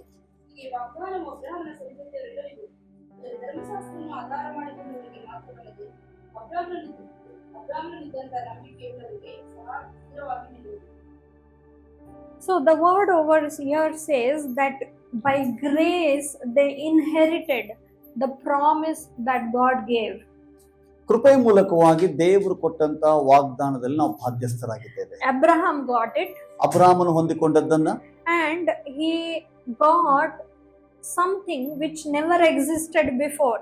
ಅದಕ್ಕೆ ಮುಂಚಿತವಾಗಿ ಇಲ್ಲದೆ ಇರುವಂತ ಕೆಲವೊಂದು ಕಾರ್ಯಗಳನ್ನ ಕರ್ತನ ಹೇಳ್ತಾ ಇದ್ದಾರೆ. The inheritance to the promise was which nobody else had got any time before. ಇದಕ್ಕಿಂತ ಮುಂಚಿತವಾಗಿ ಯಾರು ಬಾಧ್ಯತೆಯಾಗಿ ಅದನ್ನು ಹೊಂದಿಕೊಂಡಿರಲಿಲ್ಲ. So Abraham displayed such kind of faith ಅಬ್ರಹಾಮನು ತನ್ನ ಅಷ್ಟು ಅದ್ಭುತವಾದ ನಂಬಿಕೆಯನ್ನ ವ್ಯಕ್ತಪಡಿಸಿದ. that not only he got the reward, ಅವನಿಗೆ ಮಾತ್ರ ಬಹುಮಾನ ಸಿಗಲಿಲ್ಲ, but everybody in his lineage and family even enjoyed the reward. ಆತನ ಮೂಲಕವಾಗಿ ಬಂದಂತ ತಲೆಮಾರುಗಳು ಸಹ ಆ ವಾಗ್ದಾನದಲ್ಲಿ ಸಂಭ್ರಮಿಸ್ತಾ ಇದ್ದಾರೆ. This is what happens when you have unwavering faith. ಅಥವಾ ಅಳಗಾಡದೆ ಗಟ್ಟಿಯಾದ ದೃಢವಾದ ನಂಬಿಕೆಯಲ್ಲಿರುವಾಗ ಇಂಥ ಆಶೀರ್ವಾದ ನಿಮಗೆ ಸಿಗ್ತದೆ. If you start responding to the thorns in the life, you lose your salvation. ನಿಮ್ಮ ಜೀವಿತದಲ್ಲಿ ಬರುವಂತ ಮುಳ್ಳುಗಳು ಚುಚ್ಚುತ್ತಾ ಇರುವಾಗ ಮುಳ್ಳಿಗೆ ಪ್ರತಿಕ್ರಿಯೆ ಕೊಡುವುದಾದ್ರೆ ನಿಮ್ಮ ರಕ್ಷಣೆ ಕಳ್ಕೊಂಡ್ಬಿಡ್ತೀರಾ. Let me tell you, my dear friend, do not be discouraged by situations. ನನ್ನ ಪ್ರಿಯ ಸಹೋದರ ಸಹೋದರಿಯರೇ, ನಿಮ್ಗೆ ಹೇಳ್ತೇನೆ, ನಿಮ್ಮ ಪರಿಸ್ಥಿತಿಗೆ ಒಳಗಾಗಿ ಸೋತು ಹೋಗ್ಬೇಡ್ರಿ. The situation that you are going through today is only temporary. ನಿಮ್ಮ ಜೀವಿತದಲ್ಲಿ ಹಾದು ಹೋಗುವಂತ ಪರಿಸ್ಥಿತಿ ಕೇವಲ ತಾತ್ಕಾಲಿಕವಾದದ್ದು. But the Father in heaven is permanent. ಪರಲೋಕದ ತಂದೆ ಆತನು ನಿತ್ಯ ನಿರಂತರ ಇರುವಂತ ದೇವರಾಗಿದ್ದಾನೆ. I had a very dear friend of mine in Russia when I was ರಷ್ಯಾದಲ್ಲಿ doing ನನಗೊಬ್ಬ MBBS. ಹತ್ತಿರದ ಒಂದು ಸ್ನೇಹಿತರಿದ್ದಾರೆ. Her name is Ankita. ಅವ್ರ ಹೆಸರು ಅಂಕಿತಾ ಎಂಬುದಾಗಿ. Very lovely girl, came from a Hindu background. ಆ ಹಿಂದೂ ಹಿನ್ನೆಲೆಯಿಂದ ಬಂದಂತ ಒಳ್ಳೆ ಉತ್ತಮವಾದಂತ ಹುಡುಗಿ. The first year of MBBS, she was so troubled and disturbed that she tried to commit suicide. ಮೊದಲನೇ MBBS ಮೊದಲನೇ ವರ್ಷದಲ್ಲಿ ಇಷ್ಟೊಳಗೆ ಸಮಸ್ಯೆ ಆಯ್ತಂದ್ರೆ ಇನ್ನೇನು ಆತ್ಮಹತ್ಯೆ ಮಾಡಿಕೊಳ್ಳುವಂತ ಹಂತಕ್ಕೆ ಅವ್ರ ಜೀವಿತ ಬಂದಿತ್ತು. But through some friends and through the seniors of ours, she came to salvation. ಕೆಲವೊಂದು ಸ್ನೇಹಿತರ ಮೂಲಕವಾಗಿ ಅಥವಾ ಅವ್ರ ಮೇಲಿರುವಂತ ಅವರ ಹಿರಿಯರ ಮೂಲಕವಾಗಿ ರಕ್ಷಣೆಯನ್ನು ಹೊಂದಿಕೊಳ್ಳುತ್ತಾರೆ. And she became such strong, spiritual, lovely girl in the Lord that her life was reflecting only Jesus. ಅವರು ಆತ್ಮಿಕವಾಗಿ ಇಷ್ಟು ಬಲಿಷ್ಠವಾಗಿ ಕರ್ತನಲ್ಲಿ ಬೆಳ್ಳಿಗೆ ಪ್ರಾರಂಭ ಮಾಡಿದ್ರಂದ್ರೆ ಅವರ ಜೀವಿತ ಮೂಲಕ ಕ್ರಿಸ್ತನು ಹೊರಗಡೆ ಕಾಣಿಸಿಕೊಳ್ಳಕ್ಕೆ There ಪ್ರಾರಂಭವಾಯಿತು. was nothing but Jesus. ಕ್ರಿಸ್ತನಲ್ಲಿ ಅವರ ಜೀವಿತದಲ್ಲಿ ಮತ್ತೇನು ಇಲ್ವೇ ಇಲ್ಲ. She turned out to be such a wonderful worshipper. ಅಂತ ಒಂದು ಅದ್ಭುತವಾದ ಆರಾಧನಾ ನಾಯಕಿಯಾಗಿ ಅವಳು ಬದಲಾಗ್ತಾಳೆ. With tears, she used to worship the Lord. ಕಣ್ಣೀರನ್ನು ಸುರಿಸುತ್ತಾ ದೇವರನ್ನ ಆರಾಧನೆ ಮಾಡುವಂತ ಮಗಳು. In Russia, in the church, she was among the lead worshippers. Russia ಸಭೆಯಲ್ಲಿ ಒಂದು ಮುಖ್ಯ ನಾಯಕತ್ವದಲ್ಲಿ ಇದ್ದುಕೊಂಡು ಆರಾಧನೆ ನಡೆಸುವಂತ ಮಗಳಾಗಿದ್ದಾಳೆ. 6 years we stayed in Russia. We came back to India. 6 ವರ್ಷಗಳ ಕಾಲ ರಷ್ಯಾದಲ್ಲಿ ಇದ್ದು ನಾವು ಹಿಂತಿರುಗಿ ಬಂದೆವು. Then she got married to a Tamilian boy in Tamil Nadu. ತಮಿಳುನಾಡಲ್ಲಿ ಇರುವಂತ ಒಂದು ಹುಡುಗನನ್ನ ಅವಳು ಮದುವೆ ಆಗ್ತಾಳೆ. It happened, I don't know, it is fortunate or unfortunate, but she married a boy from a Christian family.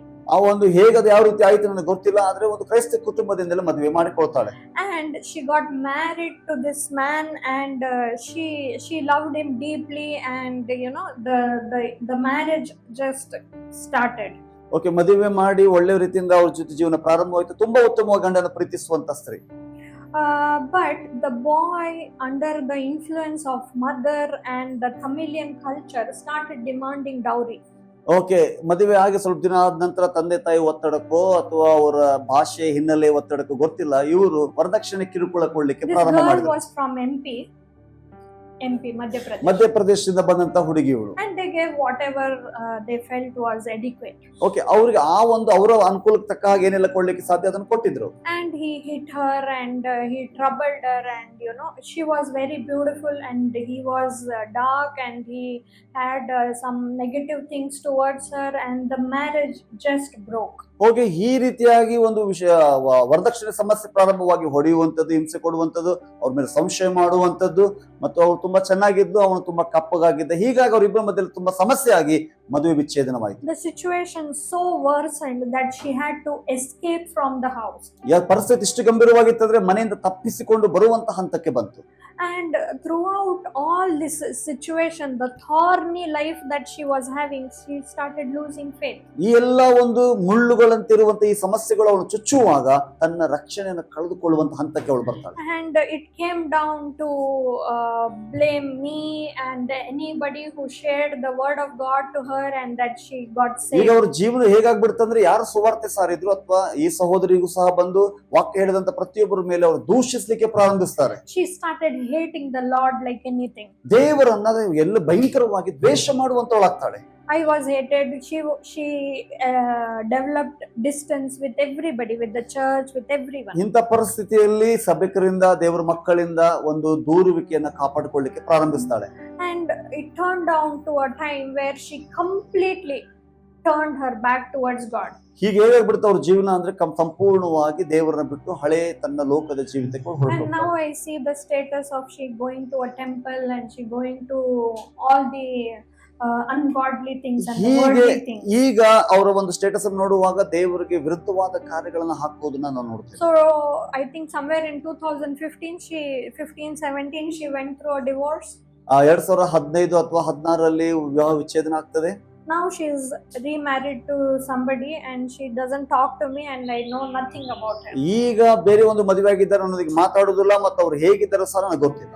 But I regret and I pray for that dear girl every day of my life, thinking that a beautiful soul is lost to the world. ಆದ್ರೆ ಕಳೆದು ಹೋದಂತ ಆತ್ಮಕ್ಕೋಸ್ಕರ ಪ್ರತಿದಿನ ನಾನು ಕರ್ತನ ಸನ್ನಿಧಿಯಲ್ಲಿ ಪ್ರಾರ್ಥಿಸ್ತಾ ಇದ್ದೇನೆ, ತಿರುಗಿ ದೇವರ ಬಳಿಗೆ ಬರಲಿ. What I see is that she responded to the worldly situation. ಇಲ್ಲಿ ನಾನು ನೋಡುವುದೇನೆಂದ್ರೆ ಅಂತ ನಂಬಿಕೆಯಲ್ಲಿ ಇರುವಂತವಳು ಲೋಕದ ಸಂಗತಿಗೆ ಪ್ರತಿಕ್ರಿಯೆ ಕೊಟ್ಲಲ್ಲ, ಅಲ್ಲೇ ಬಿದ್ದು ಹೋಗ್ತಾಳೆ. I feel she came in the Lord when she was in a bad situation. ಕಷ್ಟ ಸಮಸ್ಯೆದಲ್ಲಿ ಇರುವಾಗಲೇ ಕರ್ತನ ಬಳಿಗೆ ಬಂದಂತವಳು, So maybe she thought that when I will be in Jesus, I will never have problem. ಅವಳು ಹೀಗೆ ಅಂದ್ಕೊಂಡಿರ್ಬೋದು, ಕ್ರಿಸ್ತನೊಳಗೆ ನಾ ಬರುವಾಗ ನನಗೆ ಸಮಸ್ಯೆನೇ ಬರುದಿಲ್ಲ ಎಂಬುವಂತ ಅನಿಸುವಿಕೆ ಅವ್ರಿಗೆ ಇದ್ದಿದ್ರಿಂದ ಈಗ ಆಯ್ತು ಏನು. Jesus only didn't cross the worldly life without any trials and Yesu situations. ಸ್ವಾಮಿ ಸಹ ಯಾವುದೇ ಕಷ್ಟ ಸಮಸ್ಯೆ ಇಲ್ಲದೆ ಈ ಲೋಕಯಾತ್ರೆ ಮಾಡ್ಲಿಲ್ರಿ. And neither did Jesus assure anywhere in the Bible where he says, if you are with me, you will not have any trials or situations. ಸತ್ಯವೇದದಲ್ಲಿ ಯೇಸು ಸ್ವಾಮಿ ಎಲ್ಲಿಯೂ ಹೀಗೆ ಬರಲಿಲ್ಲ, ನನ್ನೊಂದಿಗೆ ನೀವು ಇರುವುದಾದ್ರೆ ನಿಮ್ಗೆ ಯಾವ ಕಷ್ಟ ಸಮಸ್ಯೆ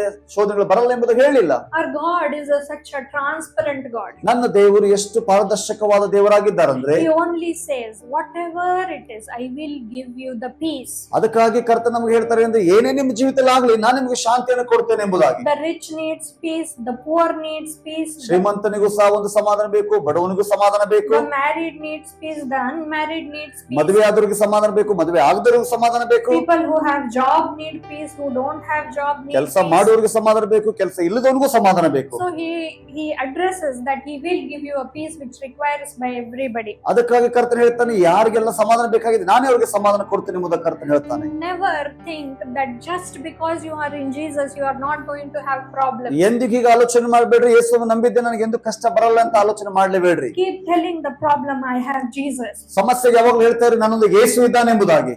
Looking at my life, my brother one day asked my mother, ನನ್ನ ಒಂದು ಜೀವಿತ ನೋಡುವಾಗ ನನ್ನ ಸಹೋದರನ ತಾಯಿ ನನ್ನ ಒಂದು ಮಾತು ಕೇಳ್ತಾರೆ, Akka is so prayerful. Why is her life like this?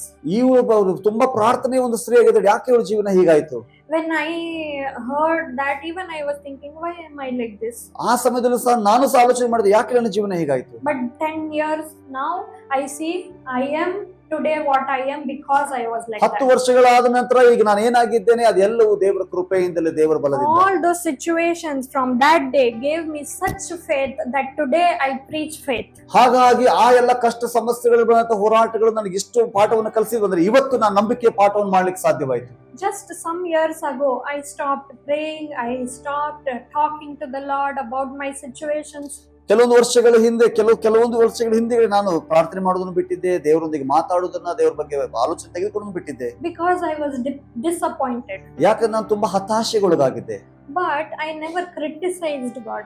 ಆದ್ರೆ ಎಂದಿಗೂ ದೇವರು ನಾನು ದೂಷಿಸಲಿಲ್ಲ. Because He had given me some supernatural experiences. ಯಾಕಂದ್ರೆ ದೇವರು ಅಸಾಧಾರಣವಾದಂತ ನೈಸರ್ಗಿಕವಾದಂತ ಅನುಭವಗಳನ್ನು ನನಗೆ ಆತ ಕೊಟ್ಟಿದ್ದಾನೆ. So I couldn't say, God, you are not there. ನಾನು ದೇವರಿಗೆ ಹೇಳಕ್ಕಾಗಲ್ಲ, ದೇವರು ನೀನು ಇಲ್ಲ ಎಂಬುದಾಗಿ. Or I never said, are you even there? ಕರ್ತನೇ ನೀನು ಇದೆಯಾ ಎಂಬುದಾಗಿ ಸಹ ಹೇಳಕ್ಕಾಗಲ್ಲ. But it was my mistake that I stepped down from a stronger spiritual life. ನನಗಿರುವಂತ ಬಲಿಷ್ಠವಾದ ಆತ್ಮಿಕ ಜೀವಿತ ನಾನೇ ತಪ್ಪು ಹೆಜ್ಜೆ ತಳಗಡೆ ಬಂದಿದ್ದೇನೆ ಅಷ್ಟೇ. But whatever was my foundation that brought me back to the Lord, ಏನೆಲ್ಲ ಅಡಿಪಾಯ ನನ್ನ ಜೀವಿತದಲ್ಲಿ ಇತ್ತು ಅದು ತಿರುಗಿ ಕರ್ತನ ಬಳಿಗೆ ನಾನು ತೆಗೆದುಕೊಂಡು ಬಂತು. the faith that I had started growing inside me. ನನ್ನೊಳಗಿರುವಂತ ನಂಬಿಕೆ ಅದು ಮತ್ತೆ ಬೆಳಿಲಿಕ್ಕೆ ಪ್ರಾರಂಭವಾಯಿತು. Whatever was my ನನ್ನ situation, ಪರಿಸ್ಥಿತಿ ಎಂತದೇ ಆಗಿರಬಹುದು, it has turned from dark to the light. ಕತ್ತಲೆಯಿಂದ ನನ್ನ ಪರಿಸ್ಥಿತಿ ಬೆಳಕಿನ ಕಡೆಗೆ ತಿರುಗಿ There is ಬಂತು. no day which will end in the night, but it will always raise up in the light. ಯಾವುದಾದ್ರೂ ಒಂದು ರಾತ್ರಿ ಯಾವ ರೀತಿಯ ಕತ್ತಲೆ ಇಲ್ಲದೆ ಅಂತ್ಯವಾಗುವುದಿಲ್ಲ, ಅದೇ ರೀತಿಯಾಗಿ ಅದು ಅದರ ಅಂತ್ಯ, ಅದರ ಆರಂಭ ಬೆಳಕಿನಿಂದ ಆಗ್ತದೆ. The Lord's light will always shine on your life. ದೇವರ ಬೆಳಕು ನಿನ್ನ ಜೀವಿತ ಮೇಲೆ ಯಾವಾಗಲೂ ಪ್ರಕಾಶಿಸುವಂತದಾಗಿರ್ತದೆ. Never become bitter in your life with whatever you are experiencing currently. ನೀವೇನೆಲ್ಲ ಹಾದು ಹೋಗ್ತಾ ಇದ್ರೆ ಆ ವಿಷಯದಲ್ಲಿ ಕಹಿ ಭಾವನೆ ಉಳ್ಳವರಾಗಿರ್ಬೇಡ್ರಿ. If you become bitter, you block your fruitfulness. ನೀವು ಒಂದ್ ವೇಳೆ ಕಹಿ ಮನೋಭಾವನಕ್ಕೆ ತಿರುಗಿ ಬಿಟ್ರೆ ನಿಮ್ಮೊಳಗಿರುವಂತ ಫಲ ಕೊಡುವಂತ ಗುಣ ಬಿದ್ದು ಹೋಗ್ಬಿಡ್ತದೆ. Naomi and Ruth were the two women that we see from Bible. ನಹೋಮಿ ಮತ್ತು ರೂತ್ರಳನ್ನ ಸತ್ಯವೇದದಲ್ಲಿ ನೋಡ್ತೇವೆ. Due to disappointment, Naomi turned bitter to the Lord. ಅಲ್ಲಿ ನೋಡಿಕೊಳ್ತೇವೆ ತನ್ನ ಜೀವನದಲ್ಲಿ ನಡೆದ ಘಟನೆ ನಿಮಿತ್ತವಾಗಿ ದೇವರ ವಿಷಯದಲ್ಲಿ ಕಹಿ ಮನೋಭಾವನೆಗಳಾಗ್ತಾಳೆ. Where she thought, why all this has happened to me? ಯಾಕೆ ನನ್ನ ಜೀವನದಲ್ಲಿ ಇದೆಲ್ಲ ನಡೀತಾ ಇದೆ? But the same woman with her, Ruth, she said, your Lord will be my Lord. ಅವಳೊಂದಿಗಿರುವಂತ ರೂತ್ರಳು ಹೇಳ್ತಾಳೆ, ನಿನ್ನ ದೇವರೇ ನನ್ನ ದೇವರು ಎಂಬುದಾಗಿ ಹೇಳ್ತಾಳೆ. She didn't become bitter. ಆದ್ರೆ ರೂತಳು ಕಹಿ ಮನೋಭಾವನೆ ಉಳ್ಳವಳಾಗುವುದಿಲ್ಲ. But she turned fruitful because of her faith.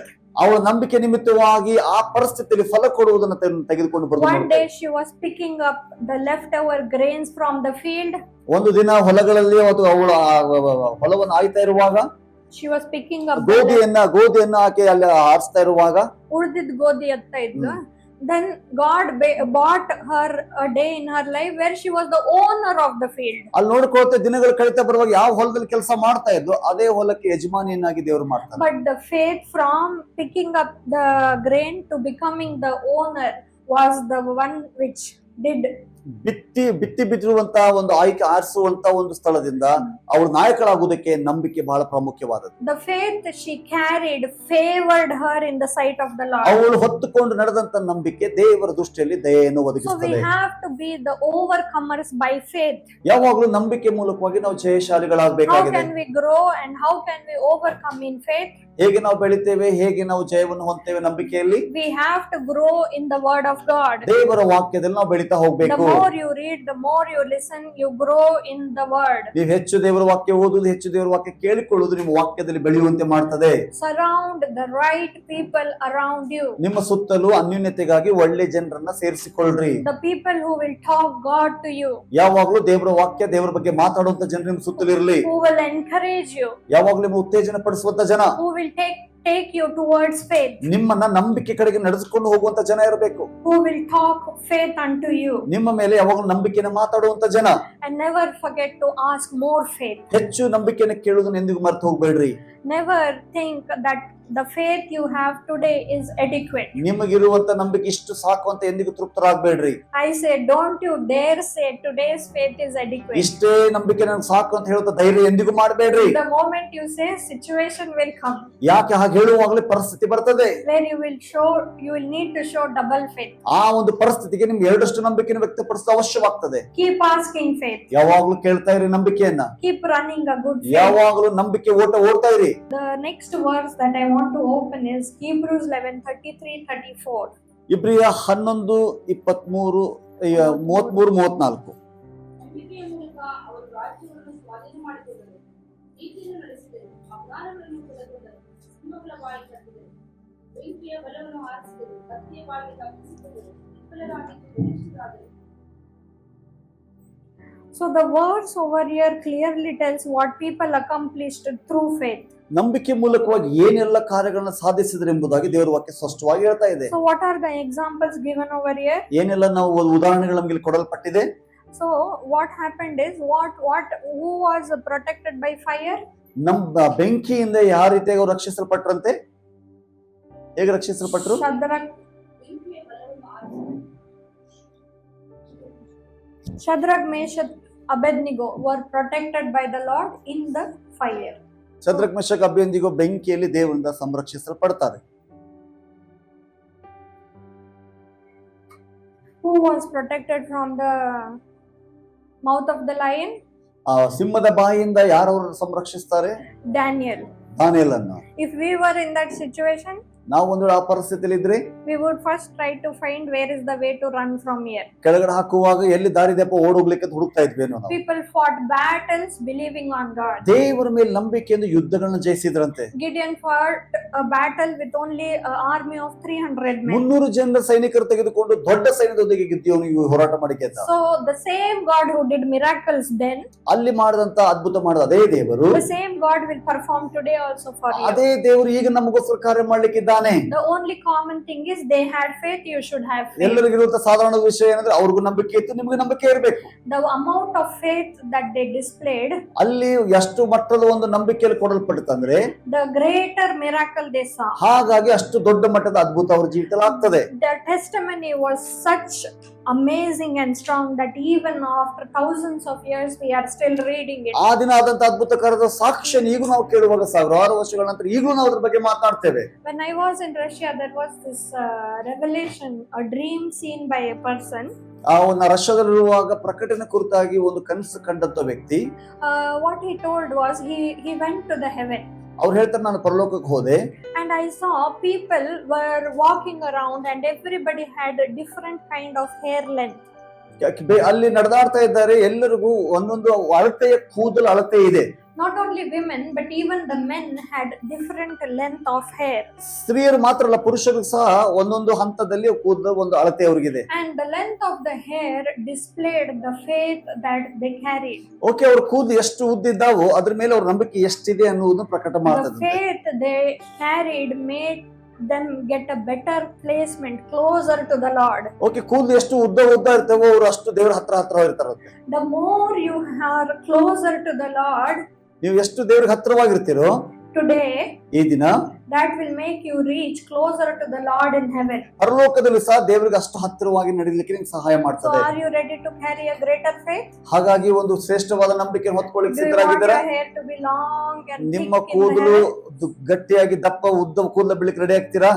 Always trust God that He is the writer and the author of your life. ನಿಮ್ಮ ಜೀವಿತದ ಆದಿ ಅಂತ್ಯನು ಆತನು, ಗ್ರಂಥಕರ್ತನು ಆತನೆಂಬುದಾಗಿ ನಂಬ್ರಿ.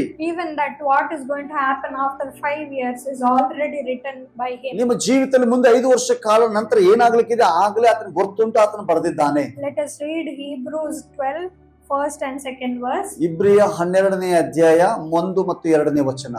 ಆದ ಕಾರಣ ಇಷ್ಟು ಮಂದಿ ಸಾಕ್ಷಿಗಳು ಮೇಘದೋಪಾದಿಯಲ್ಲಿ ನಮ್ಮ ಸುತ್ತಲೂ ಇರುವುದರಿಂದ ನಮಗೆ ಅಭ್ಯಂತರ ಮಾಡುವ ಎಲ್ಲಾ ಭಾರವನ್ನು ಹತ್ತಿಕೊಳ್ಳುವ ಪಾಪವನ್ನು ನಾವು ಸಹ ತೆಗೆದಿಟ್ಟು ನಂಬಿಕೆಯನ್ನು ಹುಟ್ಟಿಸುವುದು ಪೂರೈಸುವನಾಗಿರುವ ಯೇಸುವಿನ ಮೇಲೆ ದೃಷ್ಟಿಟ್ಟು ನಮಗೆ ನೇಮಕವಾದ ಓಟವನ್ನು ಸುರಕ್ಷಿತವಾಗಿ. So the word says that keep your focus on the Lord. ವಾಕ್ಯ ಹೇಳ್ತಾ ಇದೆ ಕರ್ತನ ಮೇಲೆ ನೀವು ದೃಷ್ಟಿ ಇಡ್ರಿ ಎಂಬುದಾಗಿ. Let your focus never deviate from the Lord. ದೇವರನ್ನ ಬಿಟ್ಟು ನಿಮ್ಮ ದೃಷ್ಟಿ ಅತ್ತ ಇತ್ತ ಹೋಗದಿರಲಿ. In Hindi they say nazar hatti durgatana gatti. ಒಂದು ದೃಷ್ಟಿ ಹೋಯ್ತಂದ್ರೆ ಅಪಘಾತ ಖಂಡಿತ. So always trust Lord, focus on Lord. ಯಾವಾಗಲೂ ಕರ್ತನ ನಂಬ್ರಿ, ಕರ್ತನ ನೋಡ್ತಾ ಇರಿ. Let Him write your story. ಆತ ನಿಮ್ಮ ಕಥೆಯನ್ನು ಬರೆಯೋದಕ್ಕೆ ಅನುಮತಿಸ್ರಿ. Let your story be a testimony. ನಿಮ್ಮ ಒಂದು ಕತೆ ಅದು ಒಂದು ಸಾಕ್ಷಿಯಾಗಿ ಮಾರ್ಪಾಟವಾಗಲಿ. Let people come to more faith by listening to you and hearing to you, and the conduct of your life inspire them. ನಿಮ್ಮ ಜೀವಿತದ ಮೂಲಕ, ನಿಮ್ಮ ಸೇವೆ ಮೂಲಕ, ನಿಮ್ಮ ಕಾರ್ಯಗಳ ಮೂಲಕವಾಗಿ ಜನರು ಕರ್ತನ ನಂಬುವುದಕ್ಕೆ ಪ್ರೇರೇಪಿತರಾಗುವಂತ ಜೀವಿತ ನಿಮ್ಮದಾಗಲಿ. Many times when our prayer are delayed or unanswered, or God just yet holds the answer, we get discouraged. ಅನೇಕ ಸಾರಿ ನಮ್ಮ ಪ್ರಾರ್ಥನೆಗೆ ತಡವಾಗ್ತದೆ, ಕೆಲವೊಂದ್ಸರಿ ಪ್ರಾರ್ಥನೆಗೆ ಉತ್ತರ ಬರಲ್ಲ, ದೇವರು ಶಾಂತವಾಗಿರ್ತಾನೆ. ಆ ಸಮಯದಲ್ಲಿ ನಾವು ತುಂಬಾ ದುಃಖಕರ್ತರಾಗ್ತೇವೆ. But trust me, God knows when to answer what. ಯಾವಾಗ ನಿಮ್ಮ ಪ್ರಾರ್ಥನೆಗೆ ಉತ್ತರ ಕೊಡ್ಬೇಕು ಆತನಿಗೆ ಗೊತ್ತಿದೆ. One day it was raining and I was on the bike and my son was there.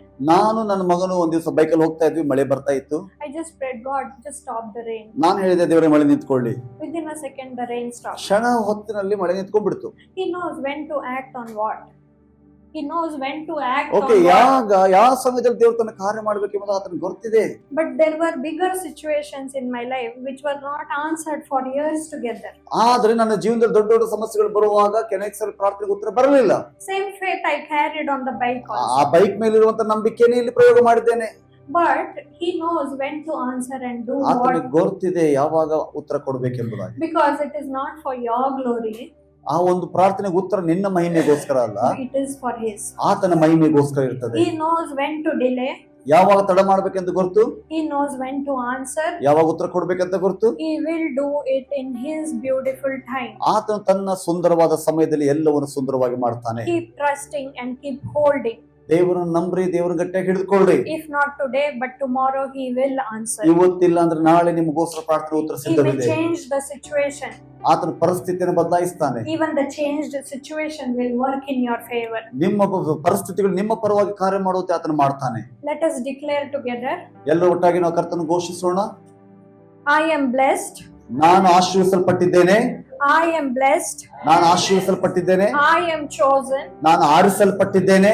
I am anointed. ನಾನು ಅಭಿಷೇಕಿಸಲ್ಪಟ್ಟಿದ್ದೇನೆ. I am a prayerful child. ನಾನು ಪ್ರಾರ್ಥನಾ ಮಗುವಾಗಿದ್ದೇನೆ. I will hold on, Lord. ನಾನು ಕರ್ತನ ಗಟ್ಟಿಯಾಗಿ ಹಿಡಿದುಕೊಳ್ಳುತ್ತೇನೆ. Today, tomorrow, forever. ಇವತ್ತು ನಾಳೆ ನಿರಂತರವೂ ಕರ್ತನ ಹಿಡಿದುಕೊಳ್ಳುತ್ತೇನೆ. Whatever is my ನನ್ನ situation, ಪರಿಸ್ಥಿತಿ ಎಂತದ್ದೇ ಇರಲಿ, I will focus on Lord. ನಾನು ಯಾವಾಗ ಕರ್ತನನ್ನೇ ದೃಷ್ಟಿಸುತ್ತೇನೆ. Only Jesus. ಯೇಸು ಮಾತ್ರ. I will tell my problem. ನನ್ನ ಸಮಸ್ಯೆಗೆ ನಾನು ಹೇಳ್ತೇನೆ, My God is bigger than. ನನ್ನ ದೇವರು ನನಗಿಂತ ದೊಡ್ಡವನಾಗಿದ್ದಾನೆ. I will tell my situation. ನನ್ನ ಪರಿಸ್ಥಿತಿಗೆ ಹೇಳ್ತೇನೆ, My God is the controller. ನನ್ನ ದೇವರು ಎಲ್ಲ ಹತೋಟಿಲಿಟ್ಟುಕೊಂಡಿದ್ದಾನೆ. Hallelujah. Hallelujah, Hallelujah. Hallelujah. Let us pray. ಪ್ರಾರ್ಥನೆ ಮಾಡೋಣ.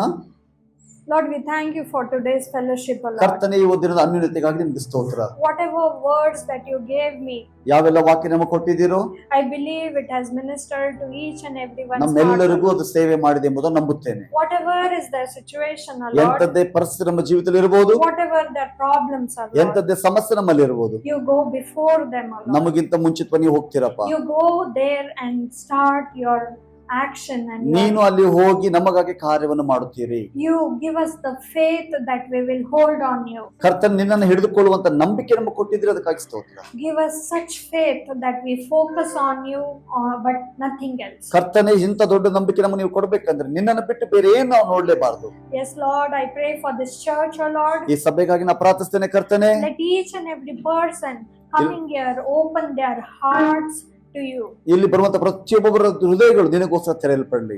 Yes, Lord, let their heart be open in such a way that whatever is the situation, they only hold and believe in you. ಅವ್ರ ಪರಿಸ್ಥಿತಿಗಳು ಎಂತದೇ ಇರಲಿ ಸ್ವಾಮಿ, ಹೃದಯಗಳನ್ನ ಇಷ್ಟು ಮಟ್ಟ ತೆರಿಬೇಕಂದ್ರೆ ಆ ಪರಿಸ್ಥಿತಿಗಳಲ್ಲಿ ನಿನ್ನನ್ನು ನಂಬಿ ನಿನ್ನನ್ನು ಗಟ್ಟಿಯಾಗಿ ಹಿಡಿದುಕೊಳ್ಳುವಂತೆ ಸಹಾಯ ಮಾಡು. Even when the sickness comes, ರೋಗಗಳು ಬರುವಾಗ, even when the trouble comes, ಸಮಸ್ಯೆಗಳು ಬರುವಾಗ, even when the financial issues ಹಣಕಾಸಿನ come, ಸಂಗತಿಗಳು ಬರುವಾಗ, you take the higher glorification act and you do the things for them. ಅವುಗಳ ಮಧ್ಯದಲ್ಲಿ ನಿನ್ನ ನಾಮ ಬಲವಾಗಿ ಮಹಿಮೆ ಹೊಂದಿ ಅವುಗಳ ನೀನು ಕಾರ್ಯ ನಡೆದಿ. Yes, Lord, open the ways for them, O Lord. ಅವ್ರಿಗೆಲ್ಲ ನಿನ್ನ ಮಾರ್ಗವನ್ನು ತೆರೆ ಮಾಡು ಸ್ವಾಮಿ. Make the way for them, O Lord. ಅವ್ರಿಗಾಗಿ ಮಾರ್ಗವನ್ನು ಸಿದ್ಧ ಮಾಡು. Just as you created for Moses, O Lord, ಮೋಶೆಗಾಗಿ ಮಾಡಿದ ಹಾಗೆ ಕರ್ತನೆ, even they are your children, O Lord. ಕರ್ತನೆ, ಇವರು ಸಹ ನಿನ್ನ ಮಕ್ಕಳಾಗಿದ್ದಾರೆ. Yes, Lord, bring the right things, the right situation in their life, ಅವರ ಜೀವಿತದ ಸರಿಯಾದ ಸಂಗತಿಗಳನ್ನ, ಸರಿಯಾದ ಕಾರ್ಯಗಳನ್ನ ತೆಗೆದುಕೊಂಡು such ಬಂದರು. that they have a evolving faith each day in their life. ಪ್ರತಿ ದಿನ ದೃಢವಾದ ಬಲಿಷ್ಠವಾದ ನಂಬಿಕೆಯನ್ನು ಇಡುವಂತೆ ಸಹಾಯ Let ಮಾಡು. their faith faith grow into a fruitful tree, O Lord. ಕರ್ತನ ದೇವರಿಸುವೆ ಆ ಒಂದು ನಂಬಿಕೆ ಒಂದು ಫಲ ಕೊಡುವಂತ ಮರವಾಗುವಂತೆ ನಮ್ಮನ್ನು Yes, ಮಾಡಿ. Lord. Let the shadow of their tree be an example to everybody ಕರ್ತನ around ದೇವರ them. ನಂಬಿಕೆಯ ಮರದ ಒಂದು ನೆರಳು ಅನೇಕರಿಗೆ ಮಾದರಿ ಆಗುವಂತೆ ಮಾಡಿ. I pray for the pastor, O Lord. ಸಭಾಪಾಲಕರಿಗಾಗಿ ಸ್ತೋತ್ರ. Yes, Lord, as he ministers to the church and the ಸಭೆಗೆ ಅವರು people, ಸಭೆಗೂ ಮತ್ತು ಜನರಿಗೂ ಅವರು ಸೇವೆ ಮಾಡುವಾಗ let each and everything that he says be delivered to everyone's heart, O Lord. ಕರ್ತನ ಯಾರಿಗೆಲ್ಲ ಅವರು ಸೇವೆ ಮಾಡ್ತಾ ಇದ್ರು, ವಾಕ್ಯ ಬಿಡುಗಡೆ ಮಾಡ್ತಾ ಇದ್ರು, Let them receive the Lord with open arms, O Lord. ಹೃದಯದಿಂದ ತೆರೆಯಲ್ಪಟ್ಟವರಾಗಿ ಅದನ್ನು ತೆಗೆದುಕೊಳ್ಳಿಕ್ಕೆ ಆಗುವಂತೆ ಸಹಾಯ Let ಮಾಡಿ. this church be filled with compassion for you, Lord. ಕರುಣೆಯಿಂದ ಈ ಒಂದು ಸಭೆ ಆವರಿಸಿಕೊಳ್ಳಿ. Let there be urge and desire to burn in you, O Lord. ಕರ್ತನ ನಿನ್ನಲ್ಲಿ ಕರ್ತನ ಬೆಳೆದು ನಿನ್ನಲ್ಲಿ ಉರಿಯುವಂತೆ ಅವರನ್ನು ಮಾಡಿ. In the name of Jesus, O Lord, we ask and receive. Yesu Amen. ನಾಮದಲ್ಲಿ ಪ್ರಾರ್ಥನೆ ಕೇಳಿ ಉತ್ತರ ಹೊಂದಿದೆ ಪರಲೋಕ ತಂದೆ. Amen. ಆಮೆನ್.